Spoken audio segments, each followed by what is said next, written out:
Or is this something that was pre-planned?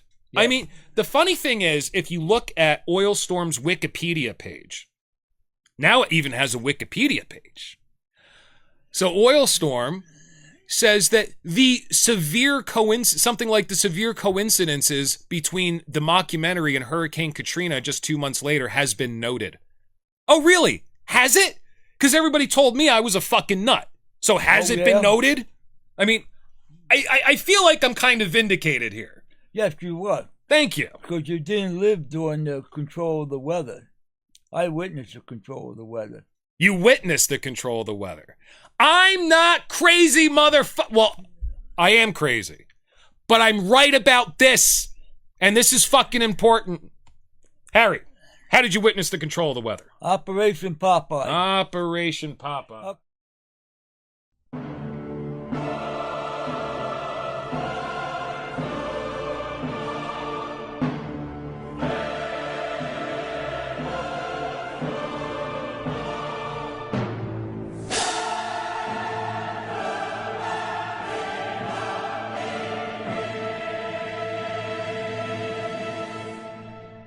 These people killing the lizards down in Florida.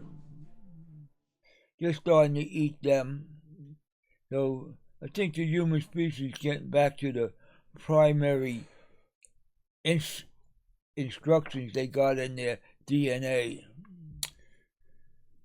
Well, if this guy you're talking about has a honey badger as a pet, I mean, did you ever see the Netflix documentary series Tiger King?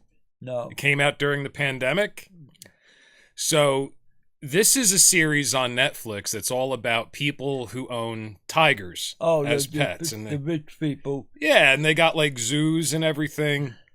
And I found this out from watching Joe Rogan's podcast. Apparently, there are more tigers in Texas in captivity than there are wild tigers on the entire planet. Yeah, because the rich people got them caged. Like, remember in North New Jersey, they had that jungle land on the northern New Jersey? Yeah, me and my friends used to sneak in there and get high. Jungle land, yeah. Yeah, I grew up right around there. They closed that place. So when I was growing up, we had all sorts of weird stories about that place that if you weren't careful when you went in the woods, there was still a lot of wild animals out there because they closed it down prematurely before they could ship all the animals out. Did you hear something like that? Yeah, I heard it. There was some lions or big cats were roaming the neighborhoods. Yeah. And the dogs and the cats, the domestic ones, were disappearing. Yeah. So I wonder... Now it could be like a, wives' tale or an urban myth, but I mean, it's pretty interesting, and it definitely spooked us out because we used to, and you don't really have to sneak in there. I mean, there's no gate anymore. There's like these two stone structures where a gate used to be, these two pillars. That's gone. Yeah, and you just walk up the road and you're in jungle land, and there's all these abandoned facilities and everything where they used to have these animals kept. So we used to kind of spook each other out. We'd go up there, we'd smoke a little weed, we'd get a little high, and then we'd tell each other stories and make pretend we were hearing shit in the woods to try to freak each other out, Especially if we went in there at night. They had a story about there was coyotes and deer going into the Bronx where the people lived. And these city people were looking at these things and they were frightened. Especially with a coyote. They thought they were dogs. Okay. The deer was nothing. But they were actually sneaking into the Bronx. The deer were? The deer was. Yeah. And then again, they had one story about they had some deer running around Central Park. Okay. And they haven't had a deer in Central Park in ages. Okay. Because they cleared them out in 1880. I haven't spent a lot of time in Central Park when I go to the city, but I tell you what, I've never seen a deer. Right, no, they're all gone. Okay. And they were sneaking back in? Yeah, they were sneaking back in from the Bronx into the North End and going through. How the hell could you have an animal like that walking through the city streets and not notice? You know, it's funny when you say that they were sneaking back in. It almost evokes in my mind kind of like this, like the deer are worried about the cops. Like they're looking around the corner like, Yeah. hey, I don't see any cops. I think we can get back into Central Park. Yeah. Echo, shut up. How dare you? I know. I've seen very few rabbits in Central Park. Rats, yeah. Squirrels, yeah. Some raccoons, Right, but never no rabbits anymore. right. I think I've seen a couple rabbits. I think one time I was in Central Park at night, I saw a fox. That's Yeah, probably the biggest foxes, animal yeah. I've ever seen. The only bad thing You know. about the fox, they may be rabid, but otherwise, the fox ain't gonna bother you. Dude, now, when you were talking about the deer sneaking back in, I thought of a funny story. Do you want to hear a story Yeah, tell me a story. that's true, and it shows you just how stupid people can be? I like that. I know you like this sort of story. So here's the story, right? This is real. This happened. And I don't know. Listen, man, there's a chance that the woman was pulling a practical joke, but here's the story. There was a morning commute radio host, okay? And he was a local guy, and this woman calls in to complain about the new deer crossing signs that they have all over the state. And she said, her point was, you can't have deer crossing on the highway. It's not safe. They really need to take these deer crossing signs and they need to have the deer cross in places where it's safer for not only the deer, but the people. Because if you have the deer crossing on the highways, it's not safe for the deer and more importantly, me and my family. It's not safe. Why are they putting these signs in the middle of the highway? Like the deer could read. Send them to school. So this DJ, he's trying to explain to the woman for like a hot second. He's trying to explain to the woman exactly what you just said. Hey man, they can't read. Those signs are there to let you know you gotta watch out because you can fucking read. Maybe she couldn't. I don't know. Because he tried to explain it to her for a hot second, and the rest of the time he ends up talking to her, he just does what he should have done in the first place, is just play dumb and start making fun of her. Right. You know, it was one of the funniest things I ever heard. Lady, they don't read. They were here before you were. So what do you complain about? They're not a danger to you. So what if they're going to eat your goddamn flowers? So what? This woman actually thinks that the Department of Transportation is choosing where to allow the deer to cross the road and putting signs in those places.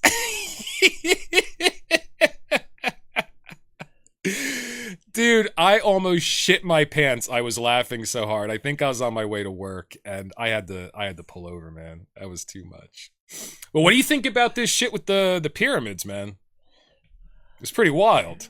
Yeah, I think there's some truth to it because the way what I seen on it was the World Trade Center is built on the same principle with the supports in the ground. Well, we were talking about that a little bit. Let's take a look. So for anybody that doesn't know, I just found out that they think they may have discovered new structures underneath the second biggest pyramid on the Giza Plateau. So I'll pull up my webpage here. So this is pretty much a form of underground radar that they're using in order to try to see if there's anything underneath these structures that's worth taking a look at. And let me see if I can do this through my screen here. That might be pretty cool. So let's see. Now, when they get this data, of course, what they're doing is they're using the data to try to form some type of illustration. There we go. So this is essentially what they believe these structures may look like. And the really bizarre thing is that you have these chambered rooms that apparently haven't been discovered yet, over the foundation, that look very similar to some of the rooms that we have discovered in the pyramids that are obviously built in order to have specific acoustic effects.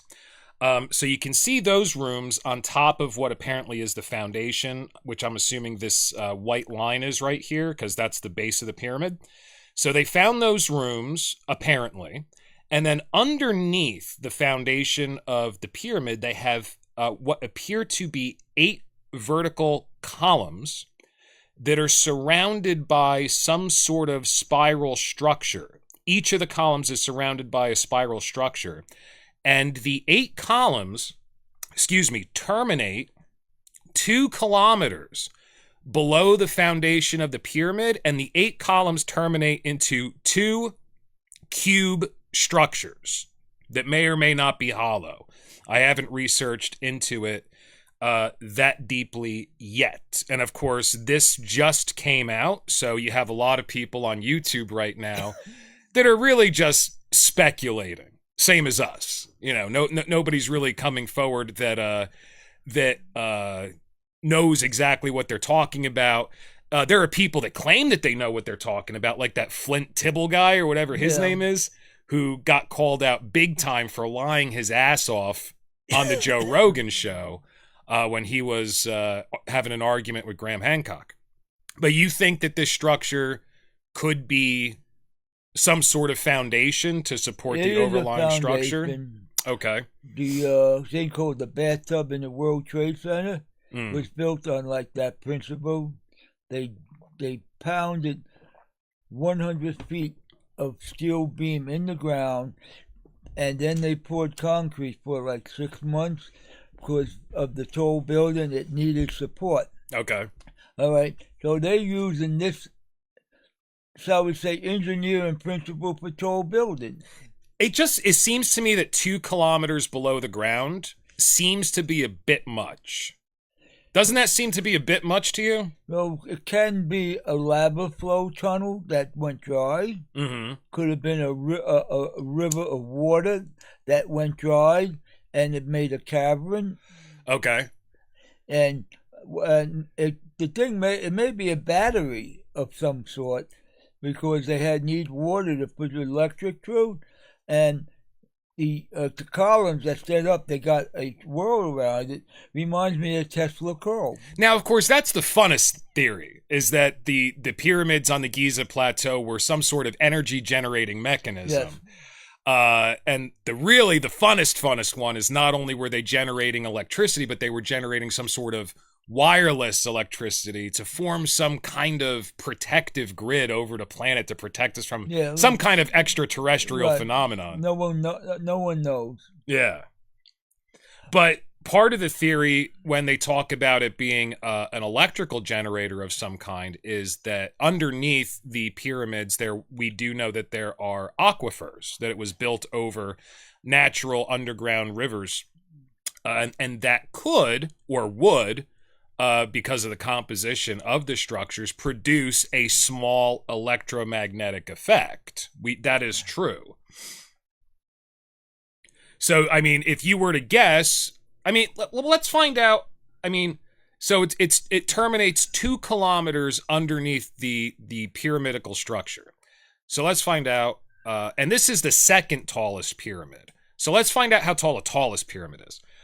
Hey, Echo, how tall is the Great Pyramid of Giza in kilometers? The Great Pyramid of Giza is 0.1388 kilometers tall. Yeah, so it's not even a kilometer tall. So for these things to terminate, several kilometers underground, I think it was 2, wasn't it? 2 kilometers underground? Yeah. For them to terminate 2 kilometers underground it seems like if that was supposed to be an architectural support structure, they really overdid it. I mean, wouldn't you agree? It's an overkill.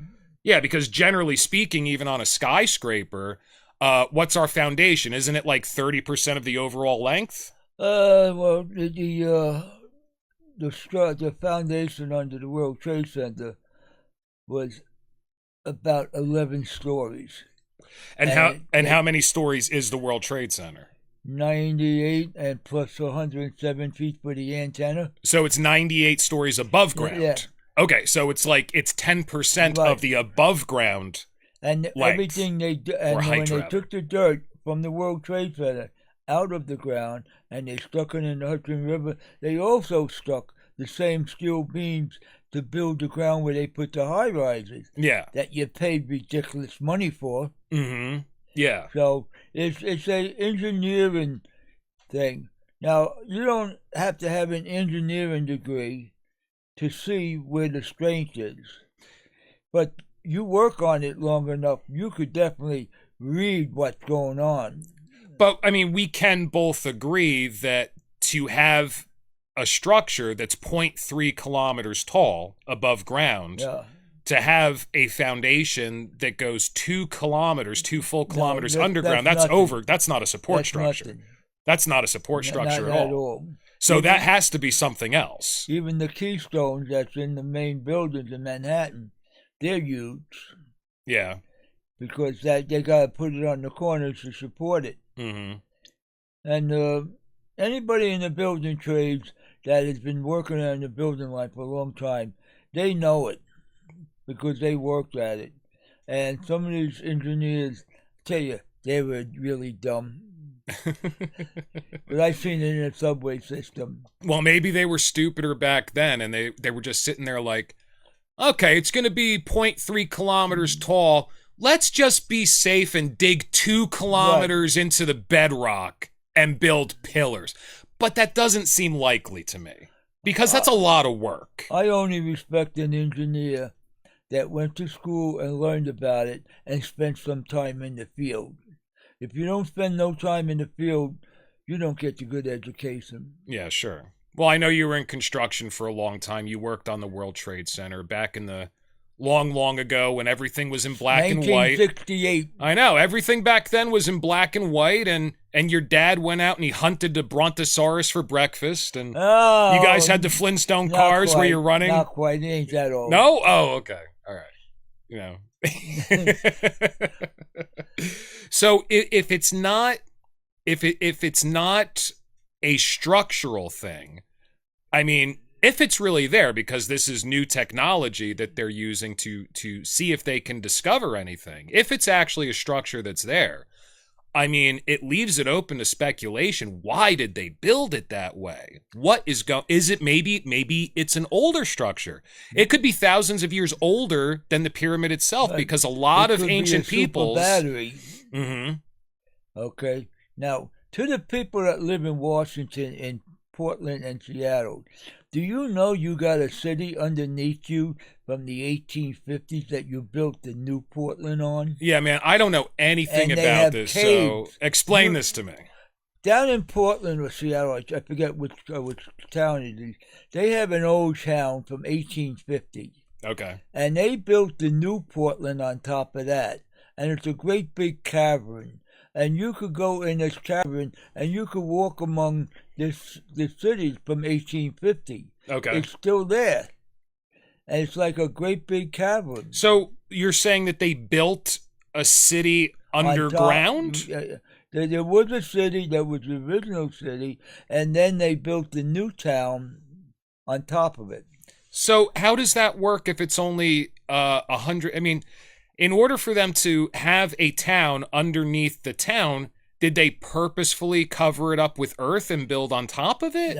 Or did they build the original town underground? That I didn't know. I wasn't there. I didn't see it, but I have been told by people that I know that lived out there that there is a town underneath there. That's bizarre, man. And when you say town, you mean houses, not caves. You mean houses. In the Bible, they have different civilizations built on one on top of the other, on top of the other. Well, I understand that there were groups of people that lived underground, but they dug out their places in the rock. Yeah. And there were a few different reasons that we speculate that they did this. And the one explanation that I've read about that I find the most fascinating is it wasn't to protect from any natural disaster. there was a group of people that actually dug fortifications into the bedrock because it was a religious practice. They were trying to shield themselves from the harmful effects of the sun. So they believed that they could gain some sort of supernatural power, insight, or even sight by living their entire lives in the darkness, being shielded from the radiation of the sun. Now that is weird and fascinating, but if we're going to talk about the Pacific Northwest, I mean, when did we start building towns there? I mean, the earliest would have been the late 1700s, correct? Yeah. Okay. But then again, if these people wanted to shield themselves from the sun, maybe protecting themselves from the radiation or the sun's rays, now you're talking about EMF, Wi-Fi, radiation, and things that people are talking about today. Mm-hmm. And this is what people talk today, but it's old news. The sun does radiate. Sure. We do have sun flares. Sure. And it interferes with our electrical system. Mm. And we're talking about a sun solar flare is like 40 times what we dropped the bomb on in Japan. Mm. Big atomic explosion, 40 to 50 times that. Sure. So luckily the sun is far away from us. Otherwise, it's pretty far. You would be a crispy critter real quick. Yeah, and I mean, we do know that it can still eject coronal emissions that would act as an EMF and at the very least completely screw up our entire electrical grid. Let me look into this thing in Portland or Seattle, because I have never heard this before, and I want to see if this is actually something that we can look up real quick. So, it's an underground town? Yeah, they're under town. It's Portland or Seattle. One or the other. Let's see. Yeah. All right. The Portland Underground, also known as the Shanghai Tunnels, are a series of underground pathways and basements in Portland's Old Town Chinatown, connecting to the Willamette River docks with a history linked to the practice of Shanghaiing, kidnapping, and selling sailors. Oh, that's fascinating. Is that what you're talking about? Yeah, that's part of it. That's fascinating. So these people actually built an entire underground infrastructure so they could kidnap sailors. Yes. So what are they doing with these kidnapped sailors? Were they getting ransoms? I mean, do you know anything? 1840, they were going from California to China and back. Why were they kidnapping sailors and bringing them to China? Because of the trade. So it was like a slave trade with American sailors? Yeah, well, go back to the 1812 war, when the British used to kidnap our American sailors and make them work on the British ships. Interesting. Same thing. Okay. Being Shanghai meant you got drugged and you got put on some ship and you went around the ship for a couple of years, and it was like free labor to them. Interesting. Yeah, I had no idea. Now, I know because I grew up there in New Jersey, and there was this excellent magazine that came out when I was a teenager called Weird New Jersey. I don't know if you've ever seen it. No. No? You can find it online now. They still publish it. But it's all about these people that just go walking around in, the woods, whatever, in New Jersey. And there's still so much undeveloped land in New Jersey. I mean, yes, is it really built up? Absolutely. It's the suburb of New York. But there's still a lot. You can just go walk in the woods for hours and get lost. 100%. And it's all about these people who find these really bizarre things out in New Jersey. And one of the things that people were always exploring in the magazine are this network of underground tunnels that nobody could find any real historical reference to. And of course, this is before the internet. So if we looked it up now, maybe we would find some sort of explanation. I believe It was the mines they used to make in the 16th and 17th century when they first came here, and it was mining Okay. all through New Jersey. Yeah. It's just it was a little weird to people that were exploring it because some of the tunnels look highly finished and they're interconnecting, and you could traverse a great deal of the state, the entire state, and remain completely underground. So, I mean, to a lot of these people who were looking into it and exploring these tunnels, it didn't look like it could fully be explained away by early mining operations. You know what I mean? And like I said, this is pre-internet, so I really didn't have a valid resource to go checking into it myself. I don't think the Indians of that area was that much into mining.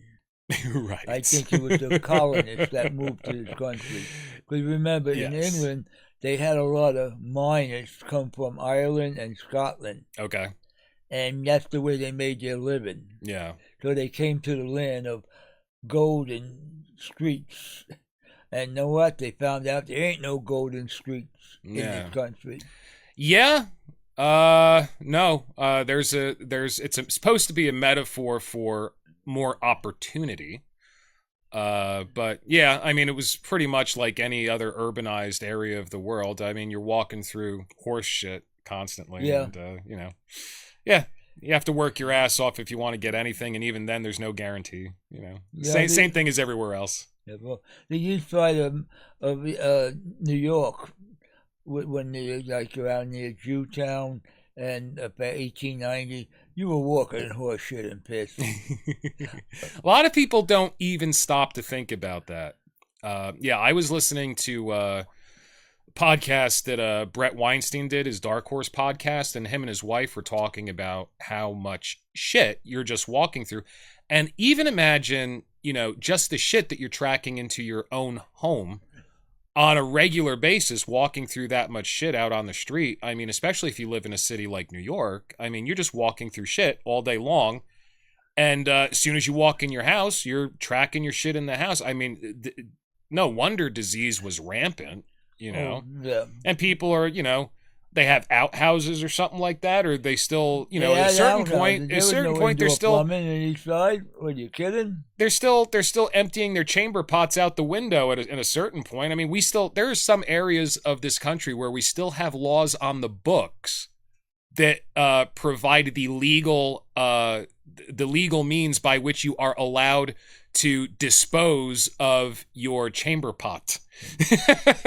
Like if you live more than 2 floors up, you can't dump it out the window. Weird shit like that's still on the law Even books. 40 years ago, they had outhouses in Westchester County. Okay. And they were still legal. Really? Okay. In Westchester County. Westchester County. Big money, and some of these little places, they still have outhouses. Yeah. They're a little behind time. Yeah, I think, if I remember correctly, the Great White Huntress was trying to convince me to invest in property where she was convinced I would be perfectly happy to live with her and her dogs that did not have plumbing, that had an outhouse in the back. And she was fully convinced that I'd be gun-ho about that. I don't think so. Really cheap property, so who cares? Let's just go live there and shit in the woods. And No, I was like, you don't no. shit in the woods. When you build the outhouse, you dig a hole, and then you put this wooden house over there, and you cut a piece of wood big enough to put your ass in. I'm familiar with what an outhouse is. And Okay, I was being hyperbolic, Harry. After you fill it up, you got to move it and you got to cover it up. Right. People in Alaska do that all the time. A guy had an outhouse for 20 years. It finally got filled up. He had to move the house and he had to fill it dirt in and then dig a hole and go put it 20 feet away. Well, listen, if we accomplish nothing else in this podcast, we have, I know you're all about enlightening people. We have now taught people the way outhouses work. So that's great. I'll show them how to build them. Or just get plumbing. What are you going to wipe your ass with? Or just get plumbing. Well, Poison they used to wipe their asses with corn cobs. Yeah. Yeah. And it leaves. But sometimes if you grab the wrong thing like poison ivy and you wipe your ass, you got a problem. Yes, you do. And that problem's going to stick with you for a very long time. And I'll tell you what, when you wipe your ass with poison ivy, I bet you're going after it pretty aggressively after that with the corn cob. That's when you really want the corn cob. So, hey man, I have been remiss. We have not gone over comments in a very long time. What do you say we look at some comments that we've gotten on our episodes? We haven't done that in a while. Time. Yeah, I know. You love comments, and I haven't been going over them with you guys when we do this, so it's still pretty early. Let's go over that. So first of all, I want to say, I think it was 2 podcasts ago or 3, we offered a copy of this beautiful portrait to anybody who subscribed to the New World Order, YouTube or Rumble channels. We offered you a signed portrait of Harry the Taxman, and since then we have had 3 new subscribers, but as Talking Head predicted, nobody has sent us their address. They don't want to be identified where they are. So it seems that, the IRS knowing your address, or every social media company knowing everything about you to the point where they can predict what you're going to do before you do it, they're okay with that. But having chuckle fucks like us here at the New World Order having their address so we can send them a gift, nobody's into that. So, oh well. In any case, let's look at some comments here. So this comment is from... This is an older comment. This is the last podcast that we put up before I took my hiatus to go steal the power of the sun and try to sell it back to people. So this is from Michelle Carrera 9416. Hi, I've been watching. I enjoy Harry on the show. He's such a character. Now, that's a good-looking lady right there, man. I think you're about to get a new girlfriend. What do you think? I don't need anybody to share my pension with. She's too young for me. Well, that's most of the population, unfortunately. However, you are sending those gifts to the press secretary at Washington. Oh, I'm waiting for that. Yeah, and you have a fan. You have a fan specifically. She said, Harry, man. So Michelle Carrera, she's digging you. So you got a couple of opportunities here. Listen, if we accomplish nothing else with this podcast, if I get you a few nice girlfriends, I'll be happy. I'll be happy with that. That may be the death of me. What do you want with an old man? Dude, you're a great guy. I think any lady would be very lucky. So we're gonna keep working on that. All right, and these comments are from... these are new comments from the podcast that we did many moons ago, Death and Taxes, about how you beat the IRS in open court. So this is from a few months ago while I was negotiating terms for solar panel sales in China. Harry was very knowledgeable. Harry put it all together nicely, facts and humor, perfectly explained and flowing. The other dude in the black hat ruined his part when he mentioned adrenochrome. That was a big no-no. So let me go ahead and say, first of all, you're getting fans the more that we do this. I'm getting enemies. Now, if I choose to identify as a reptilian alien entity that feeds on the adrenochrome of the innocent that I sacrifice to the dark god, that's my right. I can identify as that type of being, and how dare you adrenochrome shame me? So shame on you. I say she's naughty. What about the that's a big no-no. reptilians down in Washington, D.C.? What about the reptilians in Washington, D.C.? Are they part of your clan? What, you mean like the Clintons? Yeah. Yeah, we get together every once in a while. Oh, okay. Yeah. But you would. But I think Hillary's too ugly to screw. We have, she used to be okay, but she's not following the adrenochrome regimen. Right. The way that the reptilian alien life forms recommend. Right. So she's starting to age a little bit. She's actually a lot older than you think she is. I mean, how old do you think she is? She's got to be close to 75, 80. No, she's at least 3 times that. 3 times? Yeah, what we do is we forge our birth certificates if we get into positions of power and fame. You clone her? No. That's not necessary because once her body wears out, she will be able to hop into a new body. Okay. So we don't have to clone her. What you do is you, in your will and your inheritance, you find somebody that you want to sacrifice to the dark god, and then you leave all your money and everything that's inheritable to that person. And then what you do is you transfer your consciousness into that person's body. So then you inherit all your own shit and you can build generational wealth and you're practically immortal. So, yeah. Yeah. So what we do is if somebody becomes powerful and famous, we forge new birth certificates. So, because then you're going to come under scrutiny. So everybody thinks that she's, 70 or 80. She's probably about 350, something like that. Oh, wow. Yeah. Yeah, I know. It gets a little confusing because then you're like, well, how come 40 years ago she looked like she was only 40? I get it. It's just, you got to know the way it works. All of a sudden your body starts deteriorating very quickly. So you got to find a new one. That's the way it works. Okay. Yeah. Yeah. So, just letting you know what's actually going on here. I want to speak truth, I don't want to mislead anybody. I don't want to give out false information, misinformation, disinformation, or malinformation. So, all right. So, once again on death and taxes, Ezzy8588 says, what will happen when government outlaws guns here, like they did in a lot of the world? Well, that's a good question. I don't know how that's exactly pertinent to taxes being illegal. What do you have to say about that, Harry? That's just another right they take away.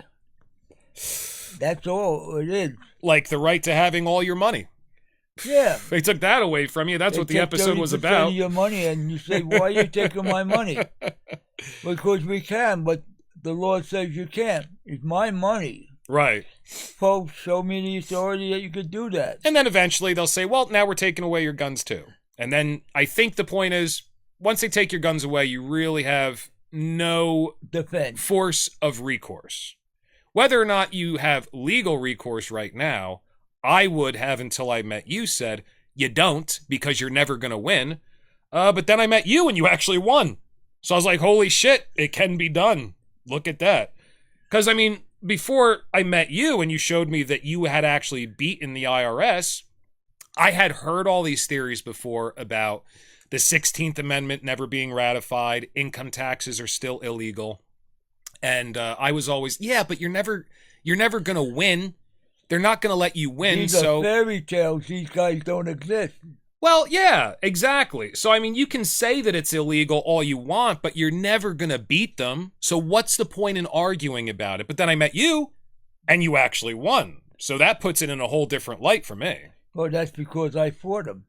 Yeah, exactly. Most people will not. There's more of us. 20 million people have stopped paying income tax. Dude, you told me that the other day. That is crazy. Where did you hear that? No, we got it from different sources. We got Freedom Law School. We got Irving Schiff. We got Joe Bannister, Sherry Jackson. This movement started in the 90s. Okay. And if you follow it up, they have different methods of doing it. Now, we got one guy that he got a system that he gets back $250,000 the Treasury Department has to send you because of your birth certificate and the bond that you're the beneficiary of it. And if every American citizen do that, we will take them down. Now, have you gotten back in touch with this guy? No, he hasn't contacted me yet. Okay, because this was like a month ago, correct? Yeah, a month ago. I have to go to his house. Okay, yeah. I'm going to show up and knock on his door. So if it's actually true that the bond that's created for you when you file your birth certificate, right, if you can actually legally maneuver yourself into a place to be the beneficiary of your own bond, that would take the system down almost overnight. Anybody that had the balls to do that, the United States government would lose what, $1 million? Something like that? $1 million, it would take the country down in a week. Yeah. Maybe, now what do you think about this? If it would take the government down, maybe it's better not to do it? Right. let's bring ourselves to the original constitutional republic that we're supposed to be, not the democracy. I'll tell you what, I really don't think that's possible without going back on the gold standard. Right, we have to go back on the gold standard, Yeah. definitely. Yeah. That would be quite a shift. It's been done before, and it was done successfully, but that would be quite a shift. And I remember talking to you about all these people that were assassinated, like Martin Luther King, JFK, Abraham Lincoln. Not only were they doing things that were largely unpopular with certain political forces, but all three of them, according to you, had one thing in common. They were speaking out against big banks and what we currently have as the Federal Reserve System. And you think that's why these people were taken out. That's why they were assassinated. Yeah. Tell me again that coincidence with Abraham Lincoln's assassination day. Abraham Lincoln was assassinated on April 15th. Okay? Tax day is April 15th. 2 + 2 = 4 in my book. Well, read into that what you will. And that's going to go into something else we want to talk about on this podcast. But let's get back to some comments here real quick. Just remember that. April 15th. All right. Here's a comment on death and taxes from Alan's 3346. You guys are awesome, but your conversation on sovereign citizens, I think, was off base and inaccurate. I want freedom without a slanderous label. I like that. There are many live humans living freedom and use automobiles to travel this beautiful land of ours without possessing a driver's license. And their freedom is upheld by our SCOTUS. So that's actually an older comment. I forgot we had already read that. I don't know if I've ever seen this. So somebody's asking him, are you willing to share your info on humans living free, as I want to be in that club? Thank you. So that person has not shared their info with this person on our comments, but you've looked into that a little bit, becoming a sovereign citizen. That you said that's even a more complex process. Well, that's thing because the law says you're not a human being, according to the law dictionary, like we did covered last time. So therefore, you could be a monster. You could very easily become a monster. Yeah, I will be a monster. Yeah, legally. And Alan, if you're willing to pay the price and you're willing to stay in the fight, you can be free, but you got to grow a set. Yeah. Well, this was somebody talking to Alan that wanted to see if they had information on it. So I tell you what, somebody's interested in that. So if you ever come across information that you want to put out there through your research of becoming a sovereign citizen, I know that you said you haven't looked into that too closely. I'm as close as you could get to it. Okay. But that's not something you yourself have done. The thing is, I haven't pulled the trigger on that yet. Right. But I did prove that in court last time, and I'm getting to it. So if you ever want to put together information on that, we have people that are interested in hearing it, so we could do a podcast on that whenever you're ready. All they have to do is go to the Survivors Freedom Center.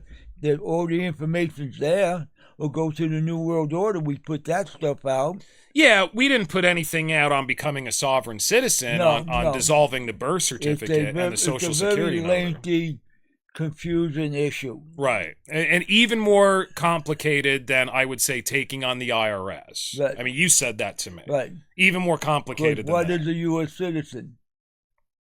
What is a U.S. citizen? According to the IRS code, you got to be part of the federal corporation, Washington, D.C., or any of the territories they own, and now you're a U.S. citizen. But the people of the states are not a U.S. citizen.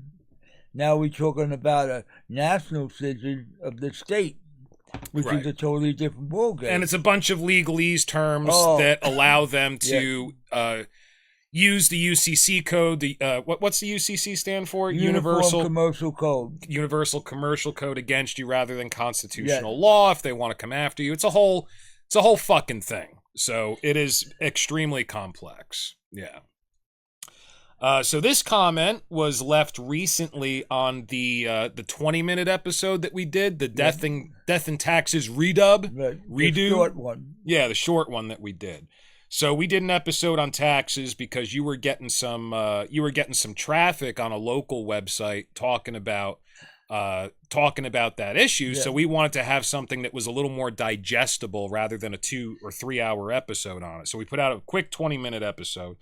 And so we got a comment here. Congrats on your victory. They're definitely talking about you beating the IRS. But there's no such thing as a sovereign citizen. You're either sovereign or a citizen. Corporate. I think they mean like property. You cannot serve two masters. And honestly, I thought that was a really good point. And somebody else, that was me. I told him, hey, good point. I actually like that they brought that up. I thought that was a good way to look at it. What do you think? Yeah, you're either sovereign or you're corporate, one or the other. Right. If you want to be a corporate, then you go get all the benefits society gives you. Mm-hmm. But if you become a sovereign citizen, you have to give up some rights. And this is kind of what you were just saying, that a citizen of the United States under law is a corporate entity, yes, not a sovereign human being. Person. Right. So you can't be a sovereign citizen. Right. But generally speaking, that's what the investigation into those laws is called, becoming a sovereign citizen. If you look it up on Google and you look up sovereign citizen, that's the type of shit that you'll come across. Look on the legalese, and then again, it's a bunch of confused words, and that's where they get you. Sure. If you don't look up the words, they got you. Right. Exactly. And this was kind of the point that I was trying to make with Talking Head on our last podcast. The difference between a legal definition of human and monster, you have to it forces you, in the 1948 law dictionary that we were looking at, the dictionary forces you to extract the definition for human from the word monster, which is really wild. That's a hell of a way to, how do you say that word? Obfuscate. That's an oxymoron. Yeah, it's very strange that the way that they do it. I don't like it. No, sir, I don't like it. Not one bit. Let me see. So these are comments from our podcast, 23 Questions About Hell, where we were talking about Bill Weiss's book that we got from the public library, who said that he had a vision or an out-of-body experience, and God brought him on a tour of hell. So it must be true. It's all real. So let's see. Dita Bulu, that's a great name, said, first watch, great conversation. So I'm going to call that a win. And then Jip H3266 said, Hatman, frosted tips, hysterical.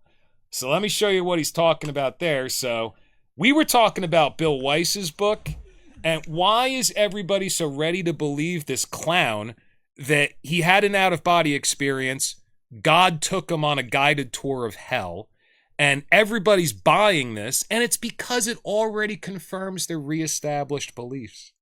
That's why. If it went against their beliefs, nobody'd be fucking listening to him. So I brought up this other chick who supposedly had a near-death experience, and I don't doubt her experience, I really don't.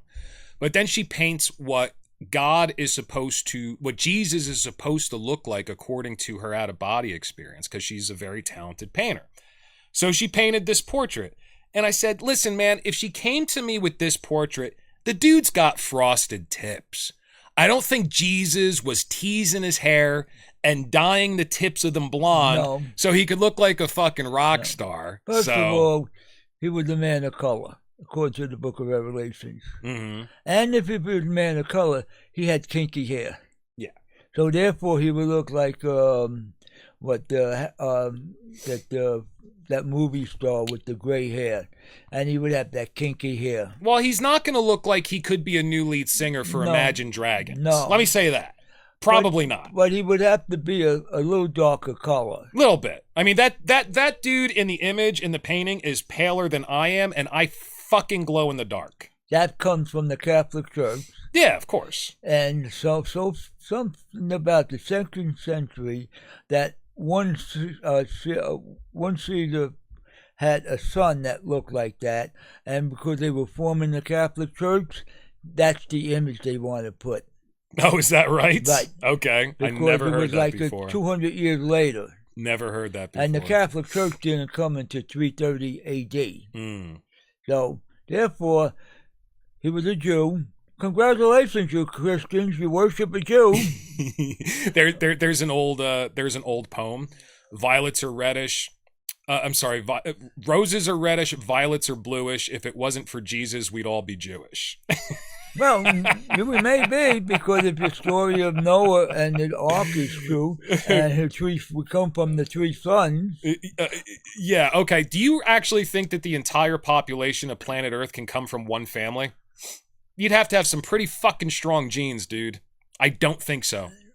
Doesn't make sense to me. I can't answer that because I really don't know. First of all, you'd have to have some really strong genes. And here's what we do know, Harry. You're either fucking your mom or your sister for many generations. Incest? Incest, yes. You're fucking your mom and your sister to get it going. And then after that, you're fucking your daughters and you're fucking your nieces. Or you marry a second cousin? Whatever, there was no second cousin, dude. Wasn't it like him and his wife and his 2 sons and like 1 daughter? No, there was. They had 3 wives, but the thing is, as they grew. Yeah. Now here's a question: where was the land of Nod? No, good question, because they're supposed to be the only fucking people on the planet. So where's this wonderful city? Adam and Eve were supposed to bring all the human race, and they had Cain and Abel, and Cain killed Abel, and he ran off to the land of Nod. Where was the land of Nod? Yeah, where was it? And that was the other. It's supposed to be east of Eden. Right. Yeah. And they supposedly became the Canaanites. Whatever. Which I have no idea what a Canaanite is. Well, I'll tell you what a Canaanite is, and it included the tribe of Israel.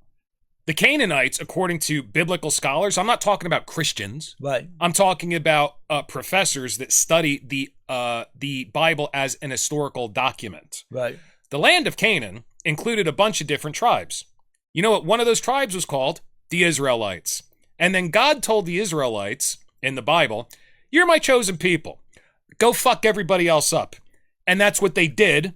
All the other tribes of Canaan, they decided to slaughter them. And that's where we get the myth that after the Jews' exodus from Egypt, which there's practically no historical evidence they were ever in, after their supposed exodus from Egypt, they ended up in the land of milk and honey, Canaan. So what biblical historians think actually happened is the Israelites, which was one tribe of many in the land of Canaan, killed the other tribes. And that's where we get the Jews. That makes more sense to me, personally. Well, if that's historically right. Well, that's what they're saying is most likely based upon the historical evidence that we have now. Now, you were talking about how you can't find a lot of stuff that you were researching on the internet just 10 or 15 years ago. And you have a bunch of URLs that are saved to your hard drive, but these websites have been taken down. And this was a lot of information that you thought was really interesting. So let me tell you one thing about Jewish history that I found extremely interesting that I was able to look up just 13 years ago in the notorious year of 2012. And it was speculation that the paternal line of the Jewish patriarchy, were actually all pharaohs.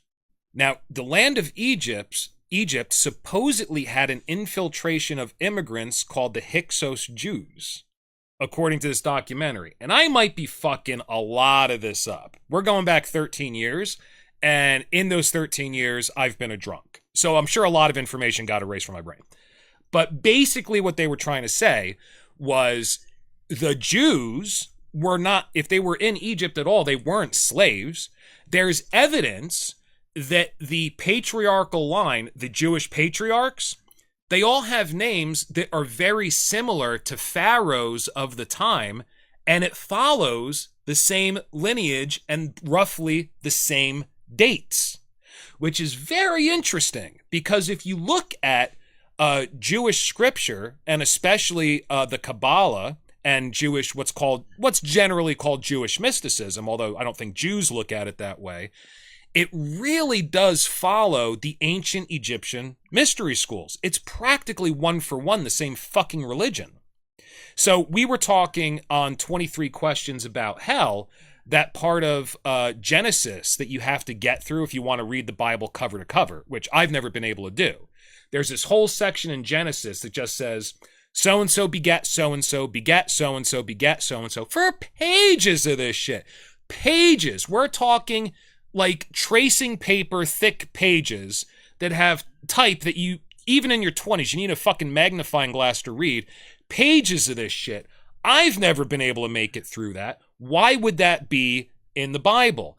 And part of my theory is, if these guys were correct, that is actually a copy of the King's List. And that was a way for them to preserve their culture, their right as kings, in a book. So think about it this way. If you're kind of like a tribe, like you got your own tribe, like an underground culture, okay? Kind of like, let's say the Freemasons today, or the Rosicrucians, or the Knights Templar, okay? And so you're a tribe, like the Jews, the Hyksos, whatever you want to call them. And they actually end up in the aristocracy of the most powerful country in the world. And they end up having a lineage of pharaohs for generations and generations and generations. And they have a pretty amazing story about all of their interactions with the supernatural and visions that their prophets have had and everything. What's the best way to make sure that story is preserved through all of history? Well, you can put it in rock, like the Egyptians did, or you can make sure that this book is carried on by your tribe and, through some sort of miraculous luck and planning, becomes the most widely popular sold book in all of human history. I'm pretty sure the Bible is still up there as the most popular book in all of human history. You're talking about the bloodline that's supposed to go through. Yes. And from the book Divine Providence. Yes. It's 400 pages. It covers 4,000 years of history. Mm-hmm. And if you follow that through, you understand what the bloodline is. And the bloodline still continues today. Yeah. And I don't remember if Hyksos is the right word. And it was like a 6-hour documentary that was on YouTube, and it kept repeating itself in certain parts. So it looked like it was an amalgamation of different documentaries that somebody kind of threw together to make their point, but it was like 6 hours fucking long.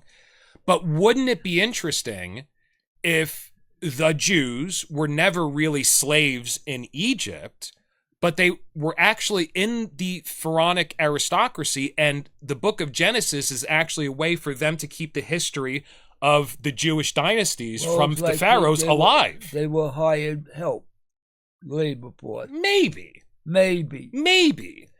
I don't know. But when you look at what this documentary was saying, and like Moses had, like, there was another pharaoh that lived at pretty much the same time we're assuming Moses is from, had almost the same fucking name, like Moatep or Moasep or some bullshit.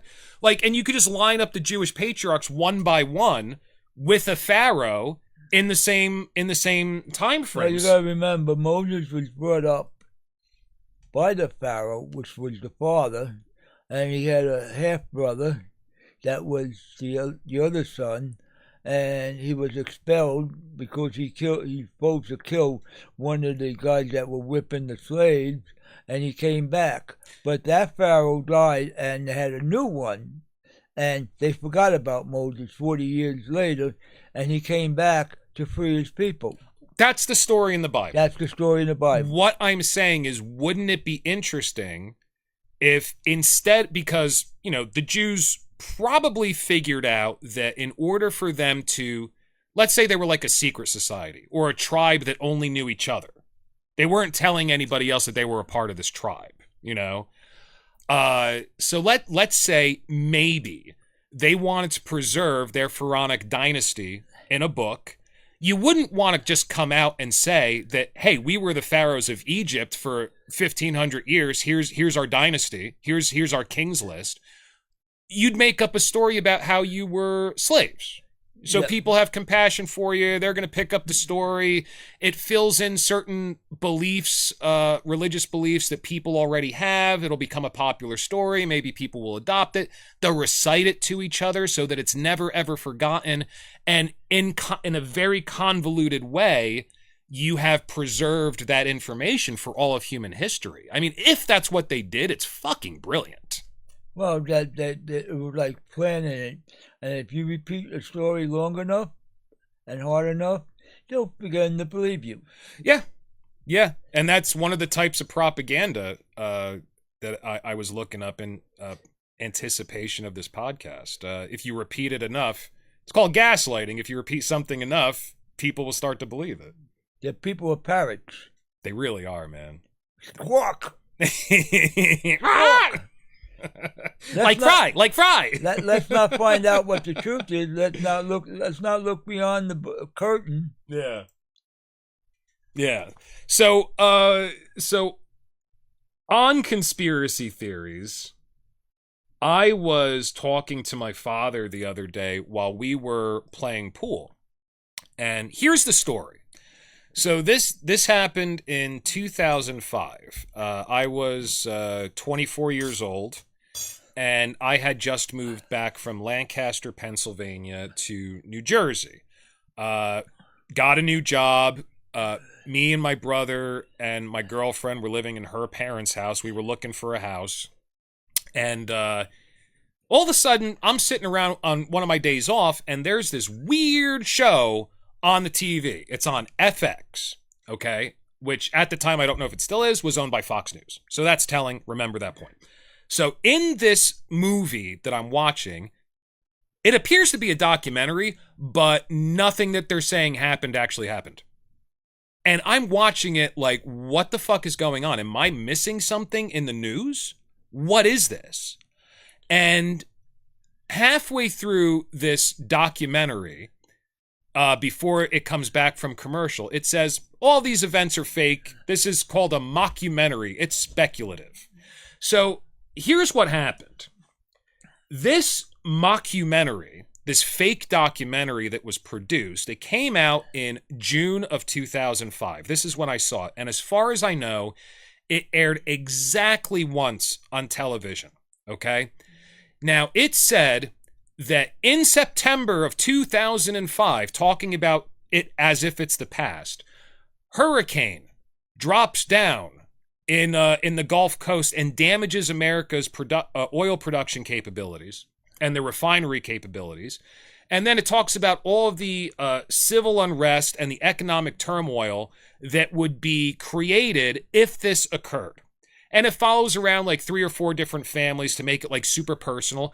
And the thing's produced exactly like a fucking documentary. I was super confused while I was watching it. I was like, how do I not know any of this? And I'm like, wait a second, they're talking about September of this year as if it's the past. That doesn't make any sense. So I was super confused. So then I find out it's a mockumentary. I'm like, that's fucking weird. Then guess what happens in late August, just before September? Hurricane Katrina. Hurricane Katrina. Hurricane Katrina comes in, and guess what happens to gas prices? They go way up. Right. And then they find out it didn't really destroy much of our refining capability. It was planned. So what happens after they realize that it didn't destroy our oil refining capability? Did the gas prices come down? No. Nope. But guess what happened right after that? Another hurricane hits the Gulf Coast. Slightly smaller, slightly less powerful. And then gas prices go up again. And then they find out that actually the second hurricane didn't damage anything. So we're in the same spot that we were after Katrina, which is not much worse than where we were before Katrina as far as oil production goes and refining processes. So they find out that the second hurricane didn't do any damage to this. So gas prices, guess what happens? Do they go up or they go down? They stay exactly the same. Then, right after that, a third fucking hurricane hits the Gulf Coast, almost in the exact same place. 3 hurricanes right in a fucking row. Gas prices once again shoot up again. They never come down. They only go up. And then they investigate and say, oh, it actually didn't do any damage. It's even smaller than the second one. All right. And I'm sitting there going, what the fuck? This is straight out of that documentary that I just watched a few months ago. HAARP. Exactly. So I start doing a little research. Now, I say this over and over again. I'm a huge fan of Anton LaVey, and I think he has tremendous predictive powers. And he said, and I couldn't find the essay where he says it, but I remember him writing down somewhere, it's very foolish for human beings to think that our weapons technology and research stopped with the atomic bomb. Why would it stop? Why would there not be more innovation in our weapons technology? Operation Popeye. We're going to talk about that too. So one of the things that LaVey gets into in this essay, he's talking about, well, hey man, listen, they could have weapons where, you know, through small amount of EMF, they could make you feel sick. Not sick enough to really worry about it, but just sick enough to wonder what's going on. Your mucous membranes are always going. Your nose is always running. You always feel just a little run down. You never feel terrible enough to go to the doctor, but you never feel quite good. You know what I mean? And then he starts talking about weather control as one of the options that they could have. So he says how weapons technology will go from winning wars with other countries to population control. And that's what the essay is really about, part of the essay. And you and I talk about this all the time. I mean, all the technology that they talk about coming out with right now is really for population control. Yeah. It's not so much about winning victories over foreign nations as far as they release the information to the general public. You know, they'll talk about sound weapons that can disperse rioters and stuff. Who's that supposed to be used against? Probably us. Probably not taking that overseas. You know what I mean? So I send my father, say, listen, it's really weird. I just watched this mockumentary a few months ago called Oil Storm on FX. Now, don't you think it's a little odd that right after we have this fake documentary saying that in September of 2005, we're going to have a hurricane destroy our oil refining process, and then in late August of 2005, we have a hurricane that hits exactly where the fake hurricane in the documentary hit? Don't you think that's a little strange? He goes, well, what are you suggesting? That they can control the weather? And I said, yes, motherfucker. That's what I'm suggesting. Absolutely. That's exactly what I'm suggesting. So he said, he calls me paranoid. He says that I'm going nuts. I'm losing touch with reality. Whatever. And this is a pretty tall order for somebody who believes in a magical star baby that came down to pay for his sins, is saying that I'm out of touch with reality. But that's fine. He has a popular misconception. Mine is in the minority, so I get it. But then a few months later, I find an article online because I'm scouring the internet for any mention of this documentary. And this is in the early days of the internet, 2005. I can't find shit. But I do find an article where a senator is saying that with the war on terror, we have to be careful because the terrorists could be using weather modification technology against the United States. And you know that if we have some sort of weird capability that we use or we want to use, we're going to blame somebody else. That we do that all the time. Yep. So I sent him this article where a senator is saying that we have to be aware that the terrorists could use weather technology against us, which I'm translating this into common sense. Because that's what I speak. The language I speak is common sense. So I take what he's saying and I translate it into common sense. And what he's saying is, hey, we have the technology to control the weather.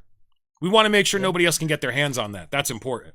So he finally gets back to me. He goes, holy shit. So, you know, opened his eyes to something. So and you know about HAARP. I mean, tell me about HAARP. I know more than HAARP.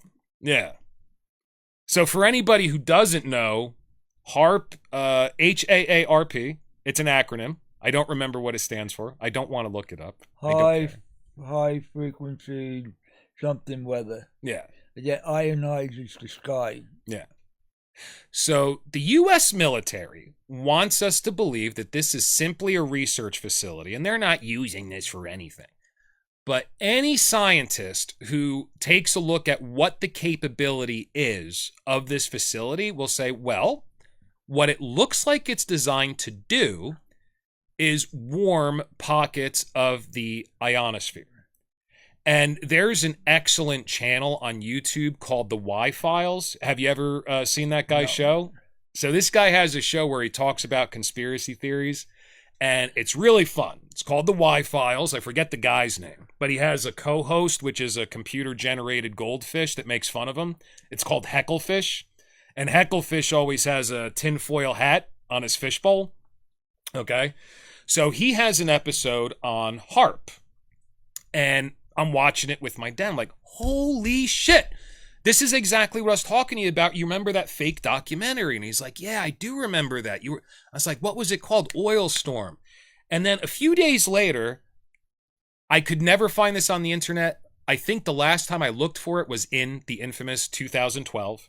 And I could never find this show. It's as if it had never aired. Really amazing. So guess what I find a few days later? It's now on YouTube.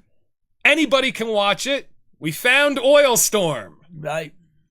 And you and I watched it earlier today. So what I want to do here is I just want to show the intro for Oil Storm because I'm not crazy. This actually happened, and I was confused as fuck while I was watching this. So let's just watch the intro to this real quick. For the past 100 years, oil has been the lifeblood of America. But in September 2005, a hurricane blew into the Gulf of Mexico that severed the supply of oil to the nation. This is a massive country, and oil serves everything we do every single day. And here came Julie.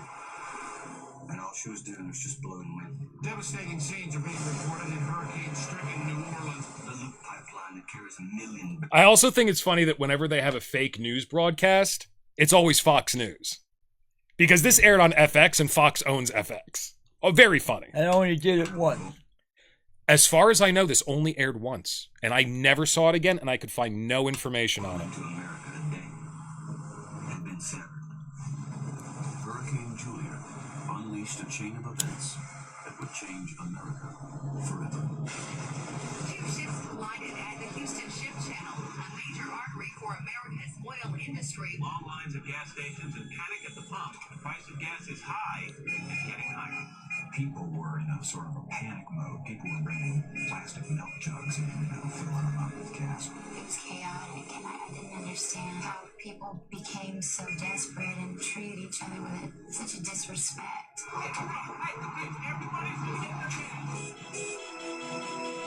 Americans didn't realize how fragile their existence was. Oil, the black gold of our national economy, It went from $2.29 a gallon to $7 a gallon. Yeah. Yeah, if we saw $2 or $3.39 nowadays, we're like, yeah, that makes sense. Back then, that was a big deal. Saudi Arabia. Saudi Arabia. 2 million barrels of oil a day from Saudis, and now we wanted 3 million. Any last words to the foreign soldiers? This country was made great by people serving this country. We need to protect our concerns, and our major concern was a cheap source of oil. Oil hit a new record price. Fox News. $53 a barrel today. 153 a barrel. It has never been that high. Trucking industry is under tremendous further blow to workers and needed a loss of 6,000 jobs. The government decided that the smart way to pay for the troops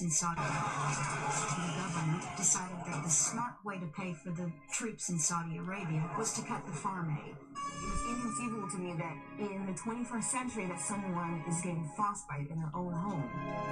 How does something like that happen? And And how do we give oil that much power over our lives? Probably will be viewed as the worst disaster on American soil ever. I would think the well-being of every man, woman, and child.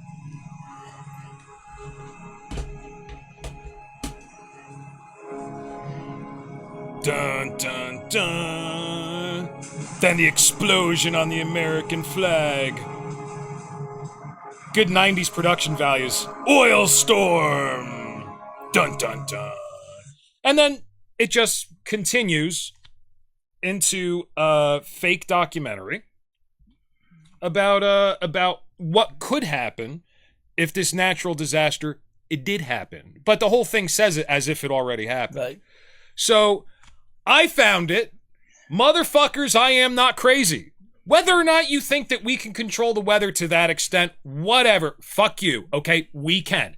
Any scientist who has ever looked at HAARP's theoretical capabilities says that it looks like it is designed to warm up spaces of the ionosphere dramatically, which can cause highly dramatic shifting weather patterns.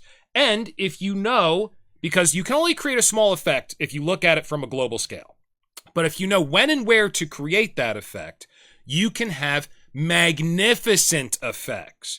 It's the butterfly effect. You create a very small effect, but if the timing and the place is absolutely perfect, that very small effect cascades into a much broader, potentially catastrophic effect. And people have even speculated that this weapon could cause monsoons. This weapon could cause typhoons. Is that the wave that comes up? That's the typhoon, right? Yeah. Yeah. And Or earth tsunami. tsunamis. That's what I was talking about. Tsunamis and earthquakes. A tsunami is an under-ocean earthquake, generally speaking. So it's been speculated that it can even do that. So I'm watching this fucking thing, thinking, what the fuck? Then a couple months later, all of this shit happens, except if it was done on purpose. I mean, what is the other option? Is this just a huge coincidence? Or is this something, that... Let me get off of full screen here. Or is this something that was pre-planned? Yeah. I mean, the funny thing is, if you look at Oil Storm's Wikipedia page, now it even has a Wikipedia page.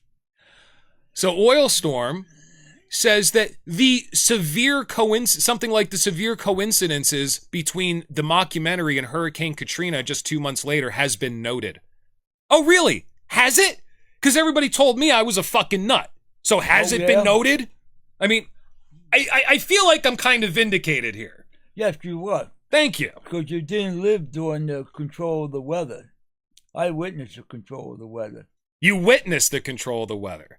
I'm not crazy, motherfucker. Well, I am crazy. But I'm right about this. And this is fucking important.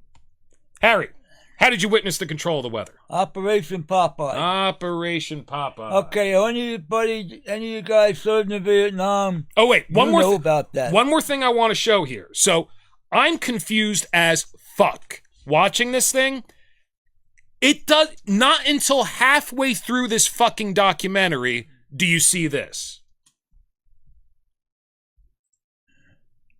Is a fictitious program. No actual events or news broadcasts are used in this program. This program is for entertainment purposes only.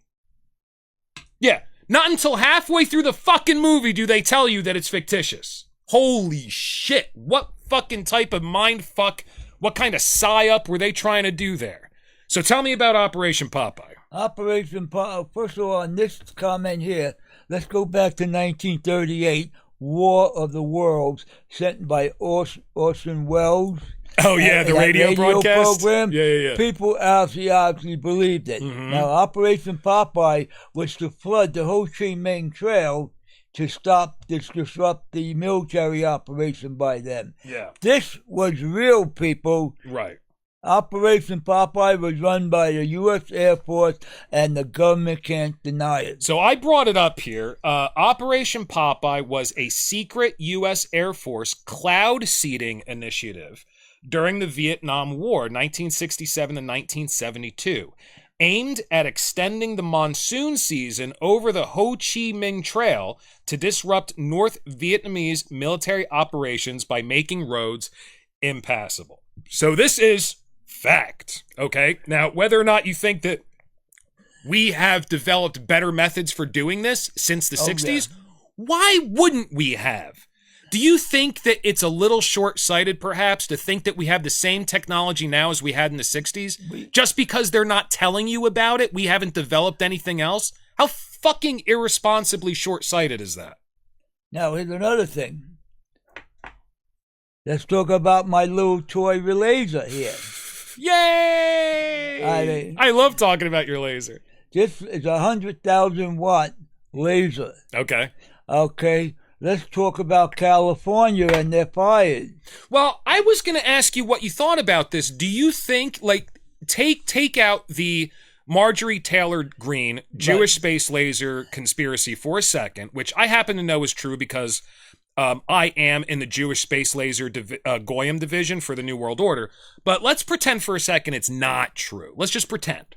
Do we not know if HARP could potentially be used to start wildfires? They probably improved it and create more and used it with the laser program because shoot down and now create a drought that you can't get water to put the fire out. Well, not only that, I mean, if it's possible to heat up pockets of the ionosphere through certain megahertz of wavelength, yes, wouldn't it also be possible to bounce a wavelength off of the ionosphere in order to create a new wavelength that heats up the ground? Wouldn't that also be possible? Yeah, that definitely is possible. It seems like it would be. I mean, I'm not a scientist, but it seems like something that's worthy of speculation. You don't necessarily need laser beams in outer space to remotely start wildfires. Nope. Not at all. Yeah. You want to turn on the laser for the camera? Just don't shine it directly in the camera. It'll probably kill it. Oh, don't look at it. Dear God. Oh, there you go. Yeah. I love that thing. I light my fireplace with let me blow some smoke at it so people can see it. I love that thing. Yeah, you can light your fireplace with that. It's fucking amazing. I love that thing. So we have the means to create weather. And I know that the one that you have is not necessarily consumer grade because you had a specialist make it for you. So this is probably a lot more powerful than people can buy on Amazon, for example. Well, if you want to spend $1,000 for it, you have to know someone that had to build it. Right. This is only 100,000 watts. Mm-hmm. 100,000 watts is twice of what you could buy commercially. Now, didn't you tell me that he's making a new one for you that's even more powerful? He's building a 300,000 watt rifle. Wait. He is allegedly building you a 300,000 watt laser rifle. Well, whatever you want to believe. Allegedly. But now I got first dibs on it. But I expect it's going to cost me about $2,000. I can't fucking wait to get that thing here, man. It's going to be pretty big. How big is it going to be? What? How big is it going to be? Is it going to be like the size of a range of a rifle with a great big power supply that's about 4 inches. Wow. Did he tell you how long it would take to recharge that power supply, or what? He's trying to get the parts for it. Okay. They're a little hard to find. Interesting. This is going to be so much fun. I've been doing this for like at least 15 years. This is going to be so much fun. I've been into crystals, lasers, all kinds of good stuff. Yeah. Well, don't they still use certain crystals in the production of lasers? I mean, isn't that part of the way they do it? That's the power supply. What happens, this is a quartz. Oh. Now, don't drop that. Get that back in the case. Yeah. Okay, there you go. This is a quartz stone. Now, if I had a good point on here, and the energy would go through here, this would charge up the frequency to a point where it would create a very strong being. Okay. This is just one crystal I got. Mm. It's a shame to cut this up. Yeah. The only reason I believe that crystals are still used to make lasers, the only information I have to go on is the movie, I think it was called Pure Genius with Val Kilmer in the late 80s. Is that, I think that's what it is. This is a fun movie, but I'm pretty sure they use dry ice and crystals and all this shit. This is a crystal for health. People cut these out and they make little necklaces out of them. This is for your health. Okay. General health. Mm-hmm. So do you know what the names of these crystals are? That's a regular quartz. This is a silica, I believe. Okay. This is my wand. Your magic wand. It has shungite, a crystal, a Tesla curl around it. Mm-hmm. And that's just copper wire that's wrapped around it, right? That's copper wire. Okay. And this is called a wand. And here I have a small crystal with 2 points that energizes this whole thing. Yeah. It's called a cloudbuster. Okay, well, so I asked you this the other day. Have you watched the movie Men Who Stare at Goats? No. Okay, so it's with George Clooney. And apparently there was an intelligence operation where they were trying to see if they could get people, this is the CIA and the military, see if they could try to get people to be able to kill other people with the power of their mind. So these people were training with the CIA to do things with the power of the mind, like cloud busting. So, and you're saying that if you point this at a cloud... I make cloudbusters. Cloudbusters. Wilhelm Reich experimented with the same thing. So Wilhelm Reich was the first person to claim that he found the biological energy source of all life, and he named it orgone after the power of the orgasm. And he said it's blue in color, and he actually invented devices that could capture and concentrate this energy, which a lot of occultists today try to imitate. And it was basically layers of organic material, then metal. Organic material like wood, then metal. Layer after layer after layer. But I tell you what, I like his work. I've read one of his books so far. I read The Function of the Orgasm. And the fact that Wilhelm Reich had his books burned by the U.S. government means to me that he must be a pretty dangerous guy. If he was nothing but a fucking charlatan, I don't think the U.S. government would have put a ban on his books and set an order that any copy of his work would have to be burned. They also took Tesla's plans in 43 when he died in the hotel. Yeah, the FBI confiscated all of his work. Yeah. And these are the people that are smart. Yeah. And the thing is, been studying this for over 20 years, and I got a good hand on what they was telling us. Yeah. If you don't think the government has the capability of killing you slowly or fast if they want, sure, you only fooling yourself. Well, not only do they have the capability, but they have the willpower. I mean, all we have to do is look at things like the Tuskegee experiment, which is crazy. I mean, if you don't know what the Tuskegee experiment is, you should. They were purposefully giving African Americans syphilis and purposefully not treating them so that they could study the effects on the human organism of long-term syphilis, which is insanely horrible. I mean, if you know what the long-term effects of syphilis are, I mean, you're talking about people's faces rotting away. This is really bad shit. Killed Al Capone. Syphilis killed Al Capone. Yeah, I think I remember hearing about that. Let's not put eugenics. Sure. Well, a lot of people don't know that Nazi Germany, their eugenics program, which is their planned breeding program, that's what eugenics is. It used to be called sexual health back in the day. That was their eugenics program was largely inspired by the United States eugenics program. The United States, through Planned Parenthood back in the 10s, 20s, 30s, they had mandatory castration for certain profiles of individuals.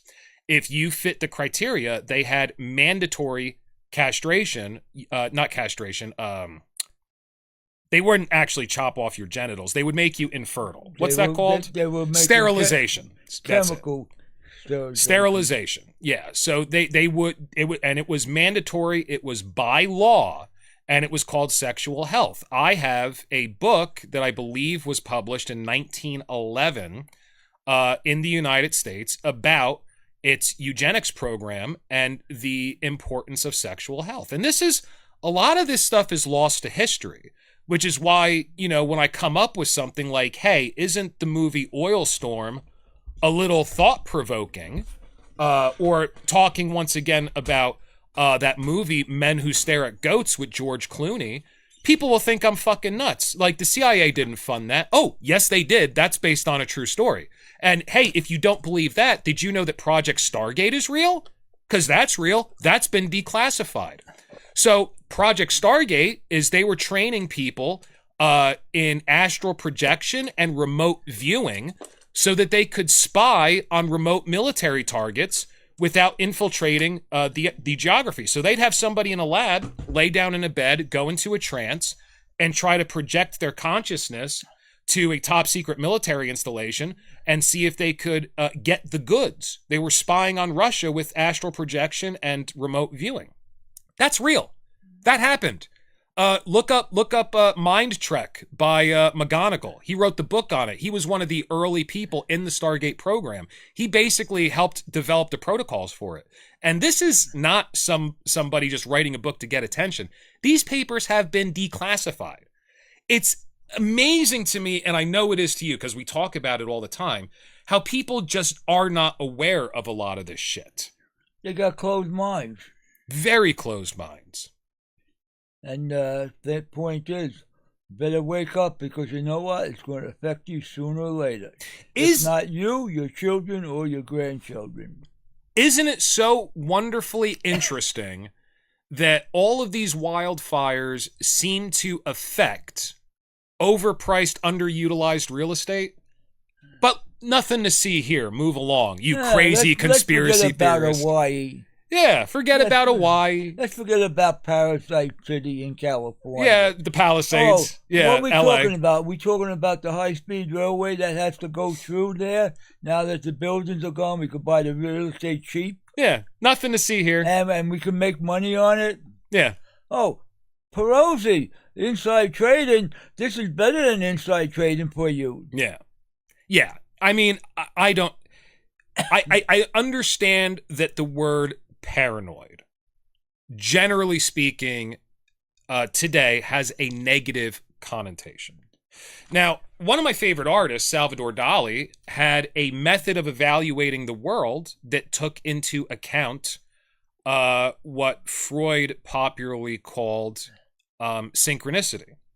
Just something happens to you that calls your attention to it when your attention is supposed to be called to it. And this is a real thing that happens. And Freud coined the term synchronicity, I believe. And Salvador Dali had a method of viewing the world that would account for synchronicity in his own life that he called the paranoid critical method. Now, when he's using the word paranoid, for him it didn't have negative connotation. That's actually a recent development in the English language. When he's talking about paranoia, it's assuming, when he's talking about, is assuming that the world is speaking to him, that it's centered around himself. The paranoid critical method. He's going to critique reality as if he's the center of the universe, which, as a human individual, seems to me to be a logical way to evaluate the world. However, paranoia, I use it as a compliment quite often. And I think that I told you one of the reasons I like the way you think is you have a very clever, paranoid mind. Thank you. You're welcome. See, I did not mean the word paranoid when I was describing the way you think. I didn't consider it a disparaging remark. It was a fucking compliment. If you don't look at all this bullshit that's going on and you don't question it, I mean, you just believe everything the government tells you, nothing to see here. Oh, these wildfires just have... Okay, maybe they did. But isn't it worthy of consideration that maybe they didn't just happen? You know what I mean? Like, nobody even stops to think about it? Because they're brain dead. I think they need to be a little more paranoid at the very Maybe least. stick a pin up on their ass to wake them up. Yeah. Well, let me talk about this for a second. So we were looking at Oil Storm. So let me ask you a question, because I was thinking about this. Let's assume for a second that my theory is accurate. Because you have to remember in 2005 when Katrina hit and Oil Storm broadcasted just a couple months before. Bizarre. You have to remember the political climate at the time. Who was the president? George W. Bush. How does the Bush family make most of its money? Petroleum. Okay. So are they going to make more money or less money if gas prices go up? If the price of crude goes up, they're going to make a lot more money. A lot of people are going to make a lot more money. And let's not forget the reason why 9/11 occurred, whether or not you think it was a false flag operation, whether or not you think it was an inside job, okay? After it occurred, we made a whole bunch of excuses to go into Iraq, and what did Iraq have a shitload of? So-called secret weapons, which proven they didn't. They didn't, but what they did have a lot of was oil. Right. They had a lot of oil. And then we end up in Afghanistan for forever. Did we bomb Saudi Arabia as well? Was that part of what we did after 9/11? That was the beginning to get rid of the ISIS. Yeah. That was there, and we had to defend Saudi Arabia. Yeah, I don't know. We bombed them for like a day, and then we spent however long overthrowing the entire regime of Iraq, and then we end up in Afghanistan for fucking ever. So until Biden so famously took us out. That was great when he did that. Good job, buddy. I'm not saying we should be there, but holy shit, look at the footage of our exit. My God, that was terrifying. Anyway, so, I mean, let's say my theory is correct. And they put out this fake documentary a couple months before they know they're going to try to do exactly the same thing with their HARP technology. Why do you think they would put out this fake documentary about what they're about to do 2 months before they do it? I mean, what's your thinking? I think they put a comedy out there, and people didn't want to believe it. They made a comedy of it. Well, this wasn't a comedy, though. I mean, it wasn't a comedy. Especially if you think this shit was really happening. It's terrifying. Oh, this possibly could happen. Well, they laugh. That ain't going to happen. You know what? People are not awake. They don't think that it's possible.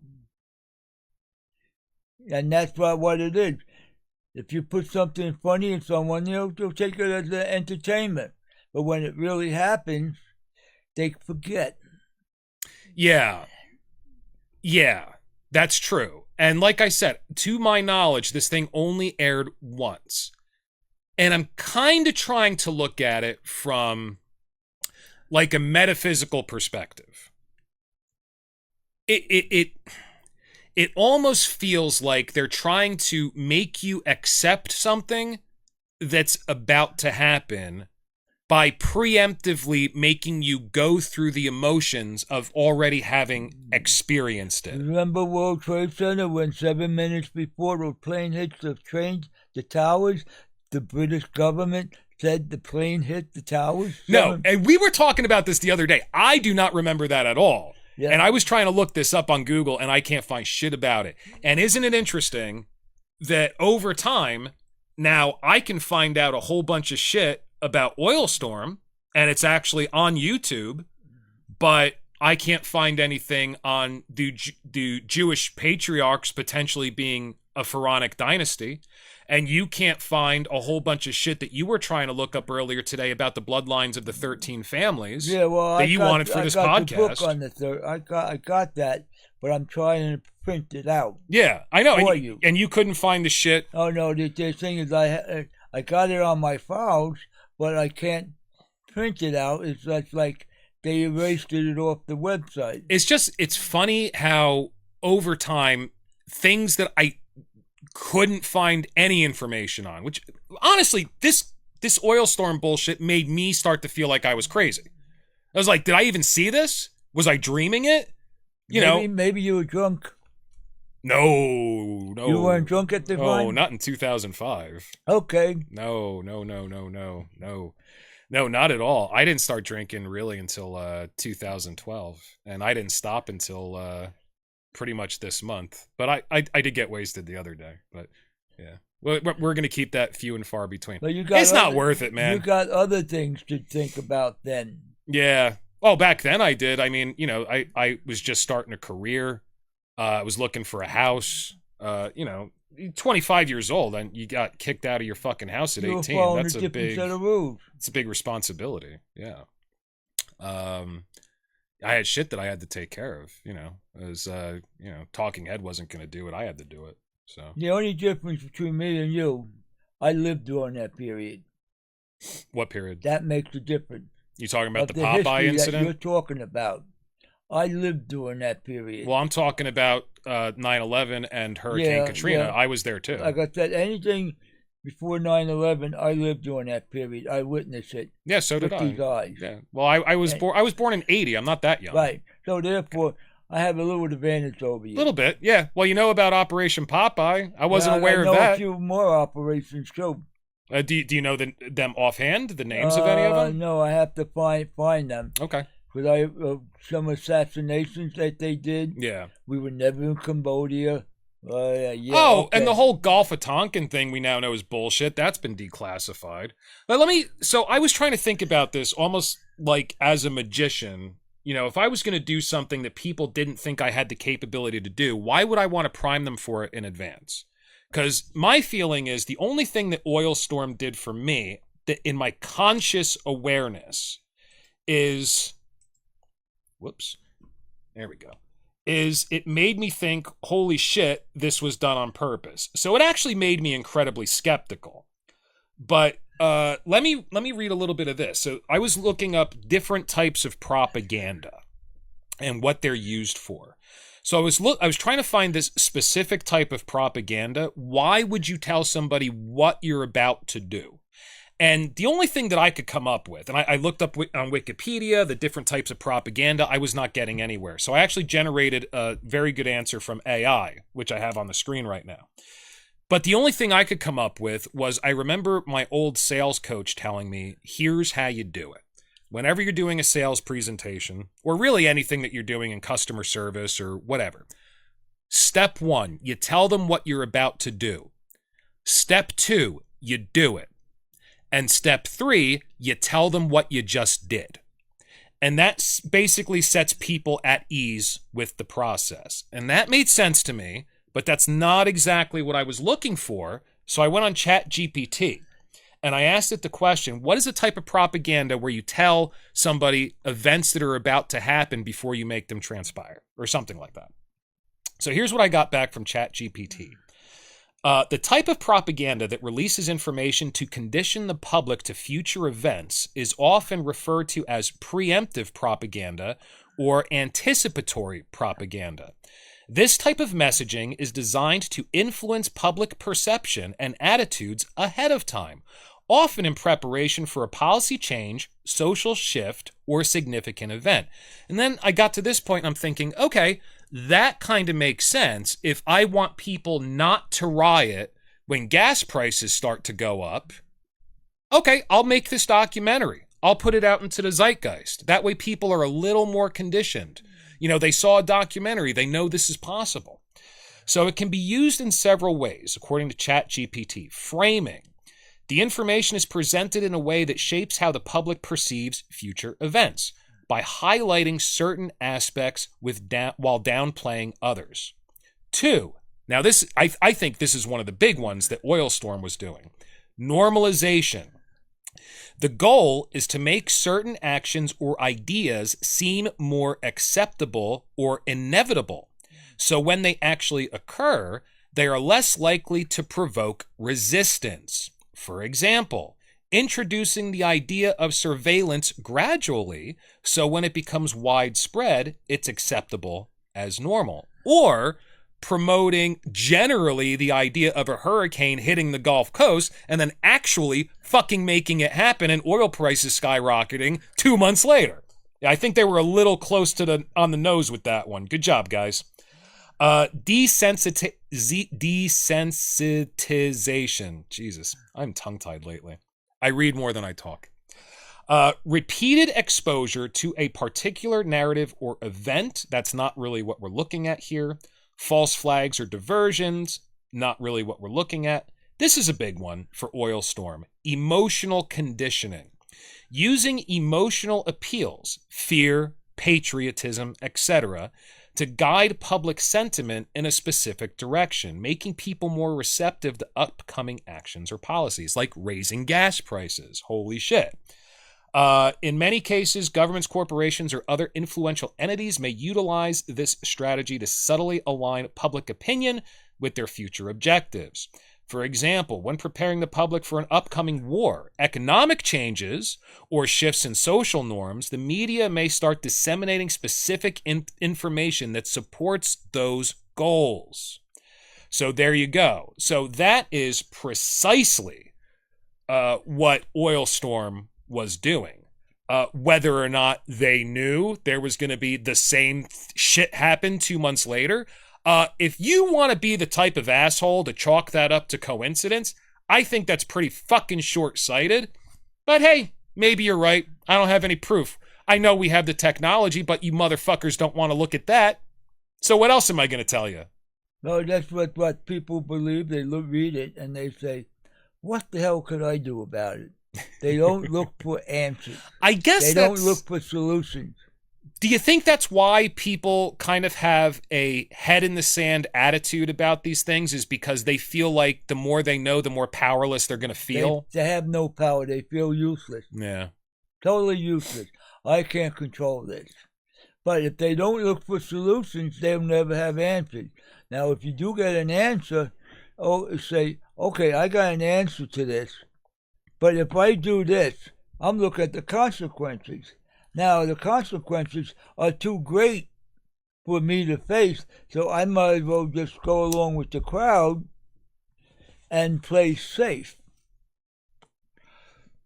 But listen, man, I mean, I also don't have the power to do anything about this. I couldn't stop Katrina, and there's no way that I could predict that Katrina was going to happen. Right. But I'm still, my brain locks onto that shit. I can't ignore it. I can't, there's no such thing as repeated coincidences like that. I mean, that's just not a thing. You know what I mean? 2 months later, the exact same fucking thing happens that's never happened before. There are some things that you can get control over, that you may be able to control part of your life. Certain things we can't control over. I think what it does for me is it makes me better at surviving. Because if you're going to have your head buried in the sand about shit like this that they do all the time, they tell you what they're about to do, then they do it, then they tell you what they did, you're going to be able to be taken advantage of to a much higher degree than somebody who's paranoid and skeptical of this bullshit. Wouldn't you agree? Well, you gotta look what you're facing, and then you gotta look at, is there a possible way out? And if you can see a way out, take a chance on that. But most people are afraid. They're complacent. They say they can't do anything about it, so they just throw their hands up. I think that people that don't pay attention to these possibilities and their alarms don't go off when a coincidence such as that occurs and it doesn't raise any red flags. I mean, I don't think you can be that brain dead. I think maybe you have to be that frightened.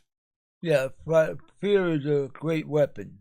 And I think that fear is a great way to get people to ignore certain things because they're afraid to admit they don't have any control over it. But I'll tell you what, having a mind that works well enough to be able to pick out things like this, that for decades people thought I was crazy. And now I'm going back to everybody that I talked to about this in 2005 and 2006, and I'm going, ha ha ha, look what I found, motherfucker. It makes you less susceptible to future manipulation. I mean, for example, we had like this pandemic a while ago. I forget what it was called, but I think it was in the early 1900s. Wink, wink, nudge, nudge. And they were telling everybody to take this experimental medication. I think it was the Spanish influenza in 1913. 1917, 1918. Wink, wink, nudge, nudge. And I didn't take it. A number of red flags went off in my head. A number of alarm bells went off back in 1917 when I was alive. Because obviously I'm immortal. So they were trying to get, during the Spanish influenza, they were trying to get everybody to take this experimental medication. I wouldn't do it because I have a mind that works that way. And I think if you're too scared to admit you don't have control over certain things that are coming at you, you end up with even less control. You know what I'm saying? Yeah. It's not a healthy way to interact with the world. They mislabeled the thing. It wasn't the Spanish flu. It was in Fort Riley, Kansas, where the flu came from. Well, dude, you know I'm not really talking about that one, right? I was using code. But wait, because if we're talking about code, you want this video taken off of YouTube? No, okay. Okay, I'm using code. All right, go. Okay, but now I haven't taken no shots. Well, you were around in 1917 as well.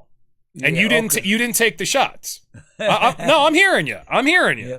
Okay. I was saying I didn't take no shots, and I never caught anything. I never felt bad about it.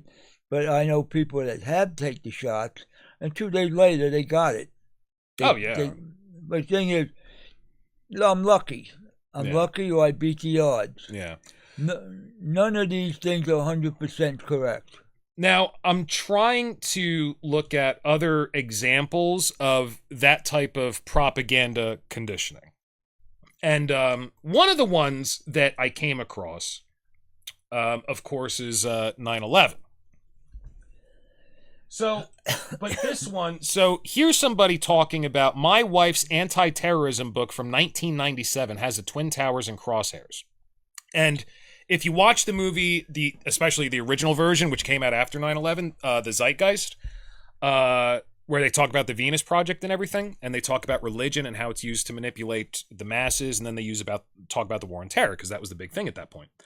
There's a lot of examples of this, with the Twin Towers in the crosshairs of a sniper rifle talking about terrorism. But what people fail to realize is we had a World Trade Center bombing. It was the most recent example of terrorism on American soil, which was in 1998, right? No. Was it 1993? 93.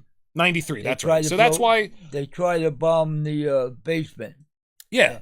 From the basement. So that's why a book on terrorism that's trying to make you aware of the potential dangers from 1997 would have the World Trade Center in a sniper's crosshairs. That makes sense. So there you go. That's something that's not preconditioning that people who are conspiratorially minded could look at and say, oh, they were telling us 9/11 was going to happen years before it did. But that's not necessarily true. You see what I'm saying? The difference is?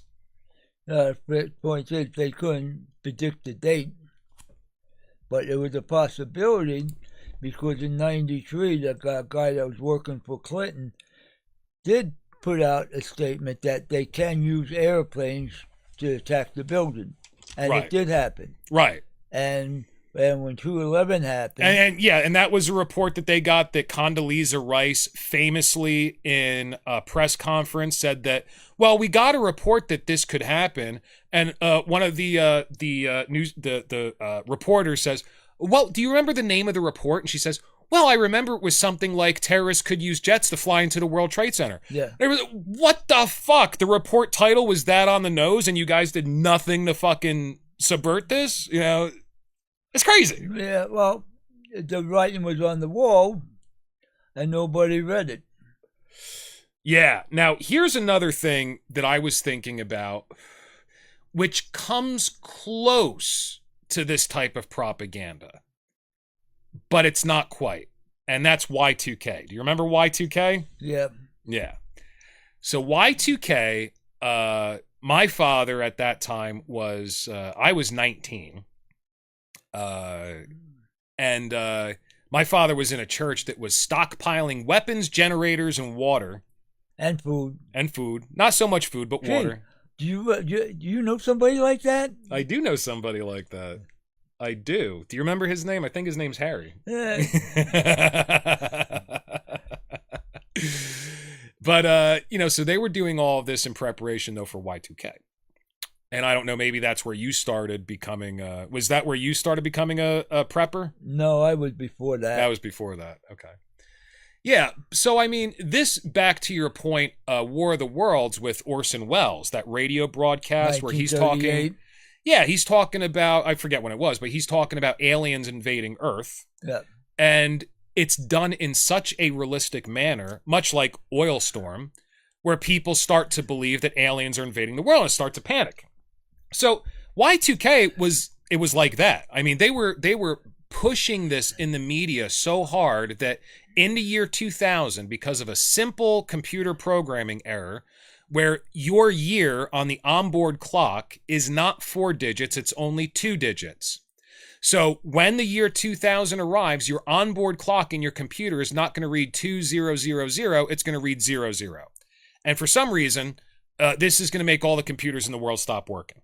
Which is terrifying, because even in the year 2000, we were relying on computers for fucking everything.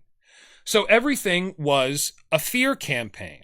And I'm sure there are a few people that made a shitload of money on these people panicking. People were buying new computers that had the code redone. They were buying software patches. I mean, everything that had a computer in it had to be replaced. I mean, their cars. People were taking this really seriously. But I guess my point is that didn't have the payoff. So that was kind of like the fear campaign that kind of worked on its own. You know what I mean? And then I guess the most controversial one that I want to bring up.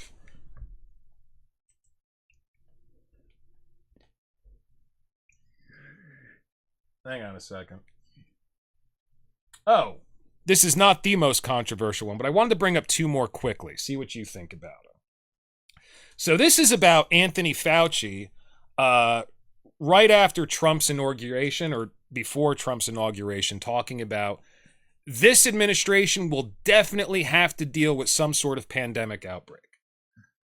So I found this article when I was trying to research this, because I remember this happening. And the title of the article is, Did Fauci Really Say This? And the answer is yes.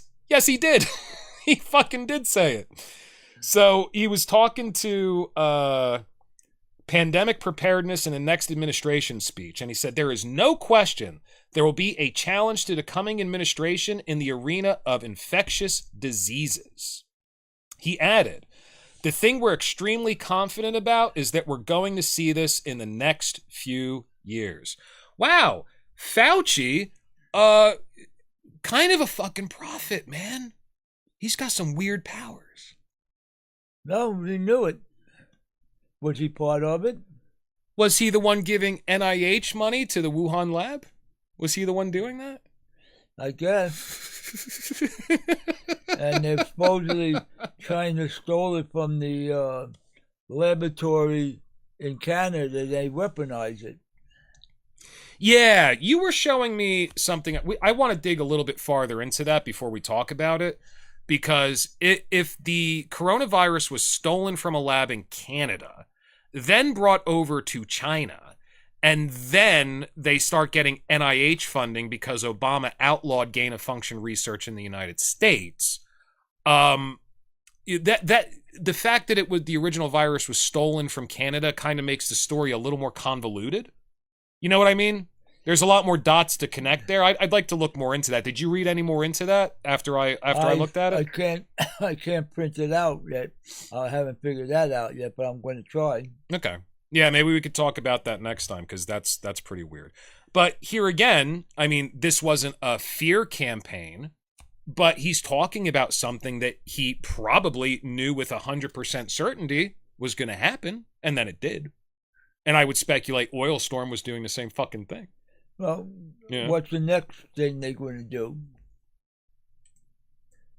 Good fucking question. So this is actually the most controversial one.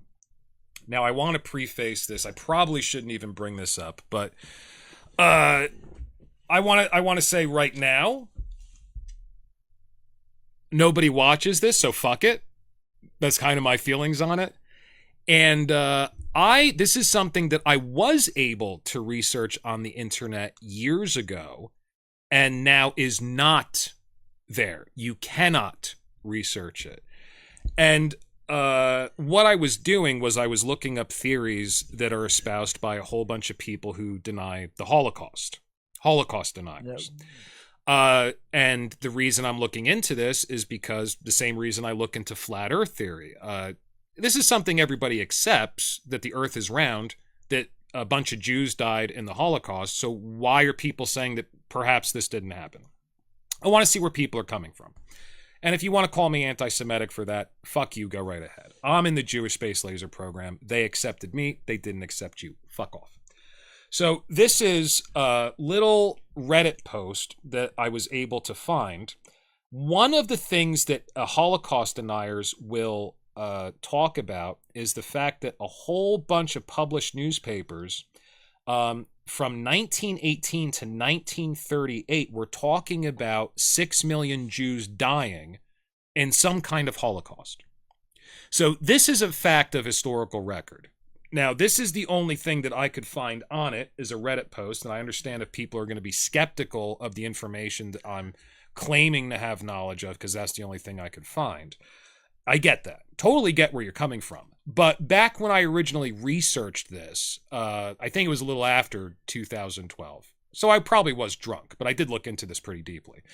There are a whole shitload of newspapers that are talking about 6 million Jews dying before Hitler was doing any of that nonsense. And so why is it always 6 million? You know, why are they talking about this? Why is this number so important? And Harry, let me ask you a question. How many Jews died in the Holocaust? According to the report, 6 million Jews died. There you go. And there was another 7 million gays, mentally challenged people, gypsies. Yep. All kinds of people, they died. Right. But why from 1918 to 1938?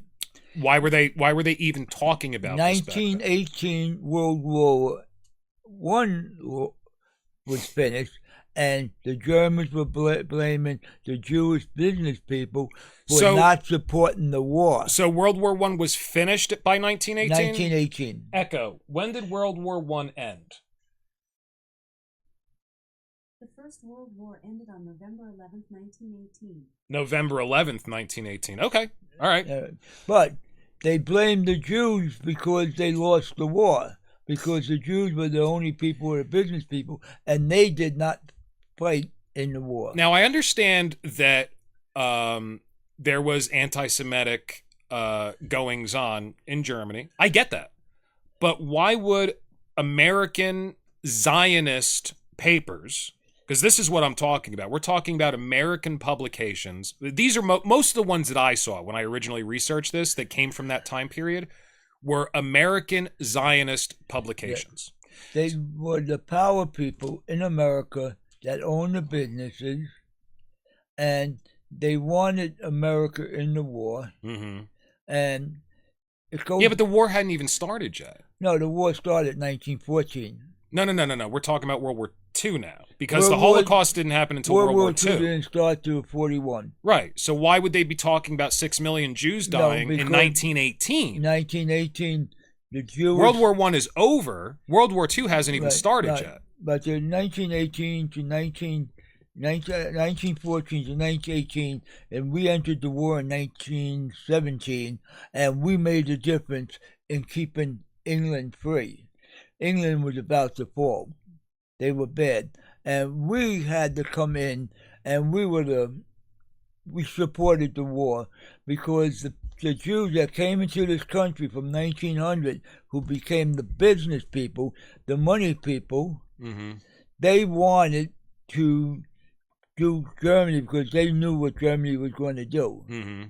Because they read it from the Talmud. Okay, okay, there you go. So here you go. All right, so why is this 6 million number? So here's a comment from somebody who's posting on this Reddit thread. A man on YouTube reads through multiple old newspaper clippings from America. Okay, and I have that video. I'm not going to show the whole video, but this is the only place that I could find it. And back when I first looked this up, you can find this anywhere. Yeah. The papers themselves mentioned the death and peril of 6 million Jews multiple times, decades before Hitler ever entered the political sphere. The significance of the number 6 million is mentioned in the Talmud, a Jewish religious text. The Jews, according to the Talmud, would not be able to return to their home, Israel, until they lost 6 million of their own people. What are the chances of their home, Israel? What are the chances of these papers mentioning these 6 million Jews this many times before the Holocaust ever was said to happen? What are the chances that the Holocaust would also be 6 million Jews? So there's a few different ways that we can logically look at this. Okay. Either they needed the 6 million, so however many Jewish people died, they just said, hey, it's 6 million. We're just going to go with that. Now we got Israel. Because this is what we were talking about in the last podcast. There are 3 types of prophecy. First type of prophecy, I think, is the artist actually taps into something that he has no understanding of and ends up making a weird prophecy that ends up coming true. The second type is when you have so much attention on a prophecy that the people who believe in it will make it come true. That's what we would be talking about with this. And then the third type of prophecy, I think, is when whatever weird matrix that we're living in, whether you follow the simulation theory that Elon Musk seems to believe in, or you follow the simulation theory that Dr. Thomas Campbell is espousing, which isn't really a simulation theory at all. It's just the way reality works is more like a simulation than we would like to believe. The third type of prediction is kind of this matrix or this simulation kind of winking back at you to let you know that things aren't quite what they seem. So I would say this would probably be the second type of prophecy, where so many people believe in it, they have to make it happen. It has to come about because so many eyes are on it. So many people believe in it. It's so important to so many people. It's inevitable that it's going to happen. Certain prophecies have a way of fulfilling themselves. So you can look at it that way. Or you can look at it that they needed that number, so they just made up the number after World War II. I've seen accounts where it says it's 8,800,000. That's a lot more than 6 million. 8,800,000. But let's go with the 6 million. That's the number we need. Or there are more nefarious ways to look at it. But anybody who comes to me and says oil storm is a coincidence, or they were writing newspaper articles pushing the 6 million number since 1918, and then that's the number of Jews that were murdered in the Holocaust during World War II, anybody comes to me and says, that's a coincidence, I hate to say it, I think you're a fucking idiot. Well, I read the Talmud, so I know it's in the Talmud. Okay, so that is verifiable. It's 22 volumes of it was written like 4,000 years ago when they were in Babylon, in captivity. Yeah. So therefore, I have a sort of a foundation to what the Jewish mindset was.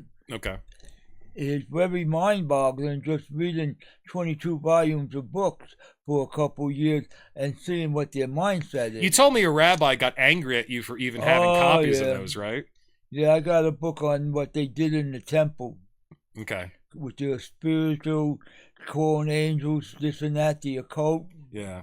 They are a very tight-knit group, and they do not like Goyim knowing anything about their beliefs. They keep asking me if I'm Jewish. I don't know. Does it matter? No, I mean, you know, I'd like you a little less, but no, I'm joking. If I was Jewish, I would be kosher. The old joke about Hulk Hogan going to his Jewish neighbor with cookies, and there were Hasidic Jews there. Oh, we can't have them. We're kosher, and Hulk Hogan didn't know what kosher is. Oh yeah, totally. I had no idea. Was this when he was like really young or something? When he was down in Florida, and he went down to his neighbor's house to be friendly. Okay. but they were Hasidic Jews. But wait, how old was he that he didn't know what kosher was? He stopped wrestling then. It had to be in the 70s, 80s. Jesus Christ! How does he not know what kosher is by the time he's in his later life? I've known what kosher was since I was a kid. Yeah. Damn. No, he was more interested in wrestling than anything else and making money. I guess one-track mind. Holy cow! You How do you not many know Jewish that? wrestlers there were? Goldberg was a Jew. Yeah. The Undertaker's a Jew. Mm-hmm. Is the Undertaker Jewish? I didn't know that. Yes, he's Okay. a Jew. He's one of my favorites. I like him. And the other guy, the guy who's the mayor of Memphis, Tennessee. Yeah. The with the red mask. I don't know. He's a Jew. Also. I'm really not into pro wrestling. I know you're into it. But like I'm I not into said, it too much. there are a lot of Jewish wrestlers because they found out they could make a lot of money there. That just still blows my mind. How does Hulk Hogan not know what kosher is? That's like saying Oriental people don't have slanted eyes. Right. Have you never met a Jewish person before? You don't know what kosher is? Yeah, well. There's whole sections of the supermarket that are set up for that shit. Yep. Jeez. All right. Well, I think that's, of all the things that we learned in today's broadcast of the New World Order, I think Hulk Hogan not knowing what kosher was later in life is probably the most mind-blowing thing we just learned. Yeah.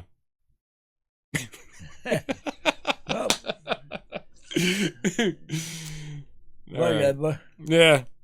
Well, Harry, I think we're at about that time. Good. Is there anything else that you want to say before we get off? Wake up, look at things, investigate, open up your mind, because you know what? There's a whole lot worse coming your way. And if you don't understand what's going on, you are going to suffer real bad time.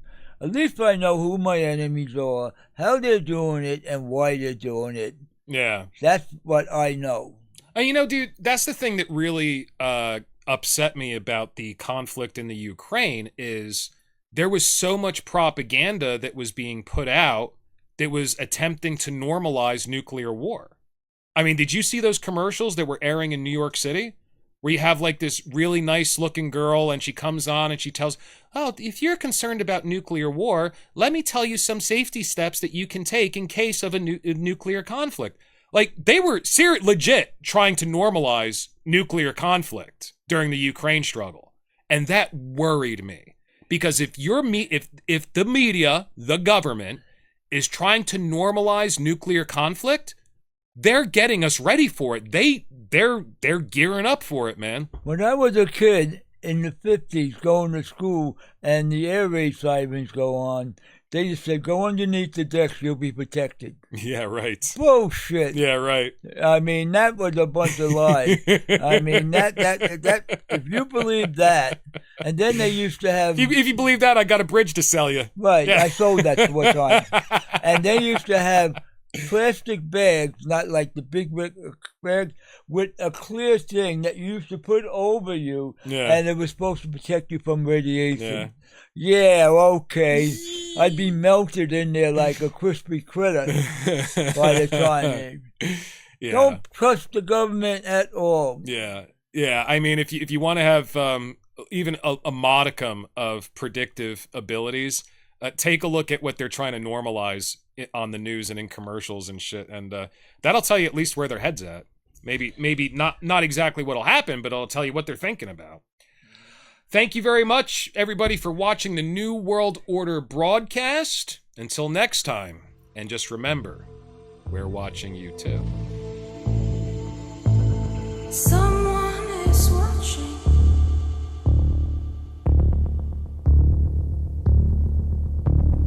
There are strangers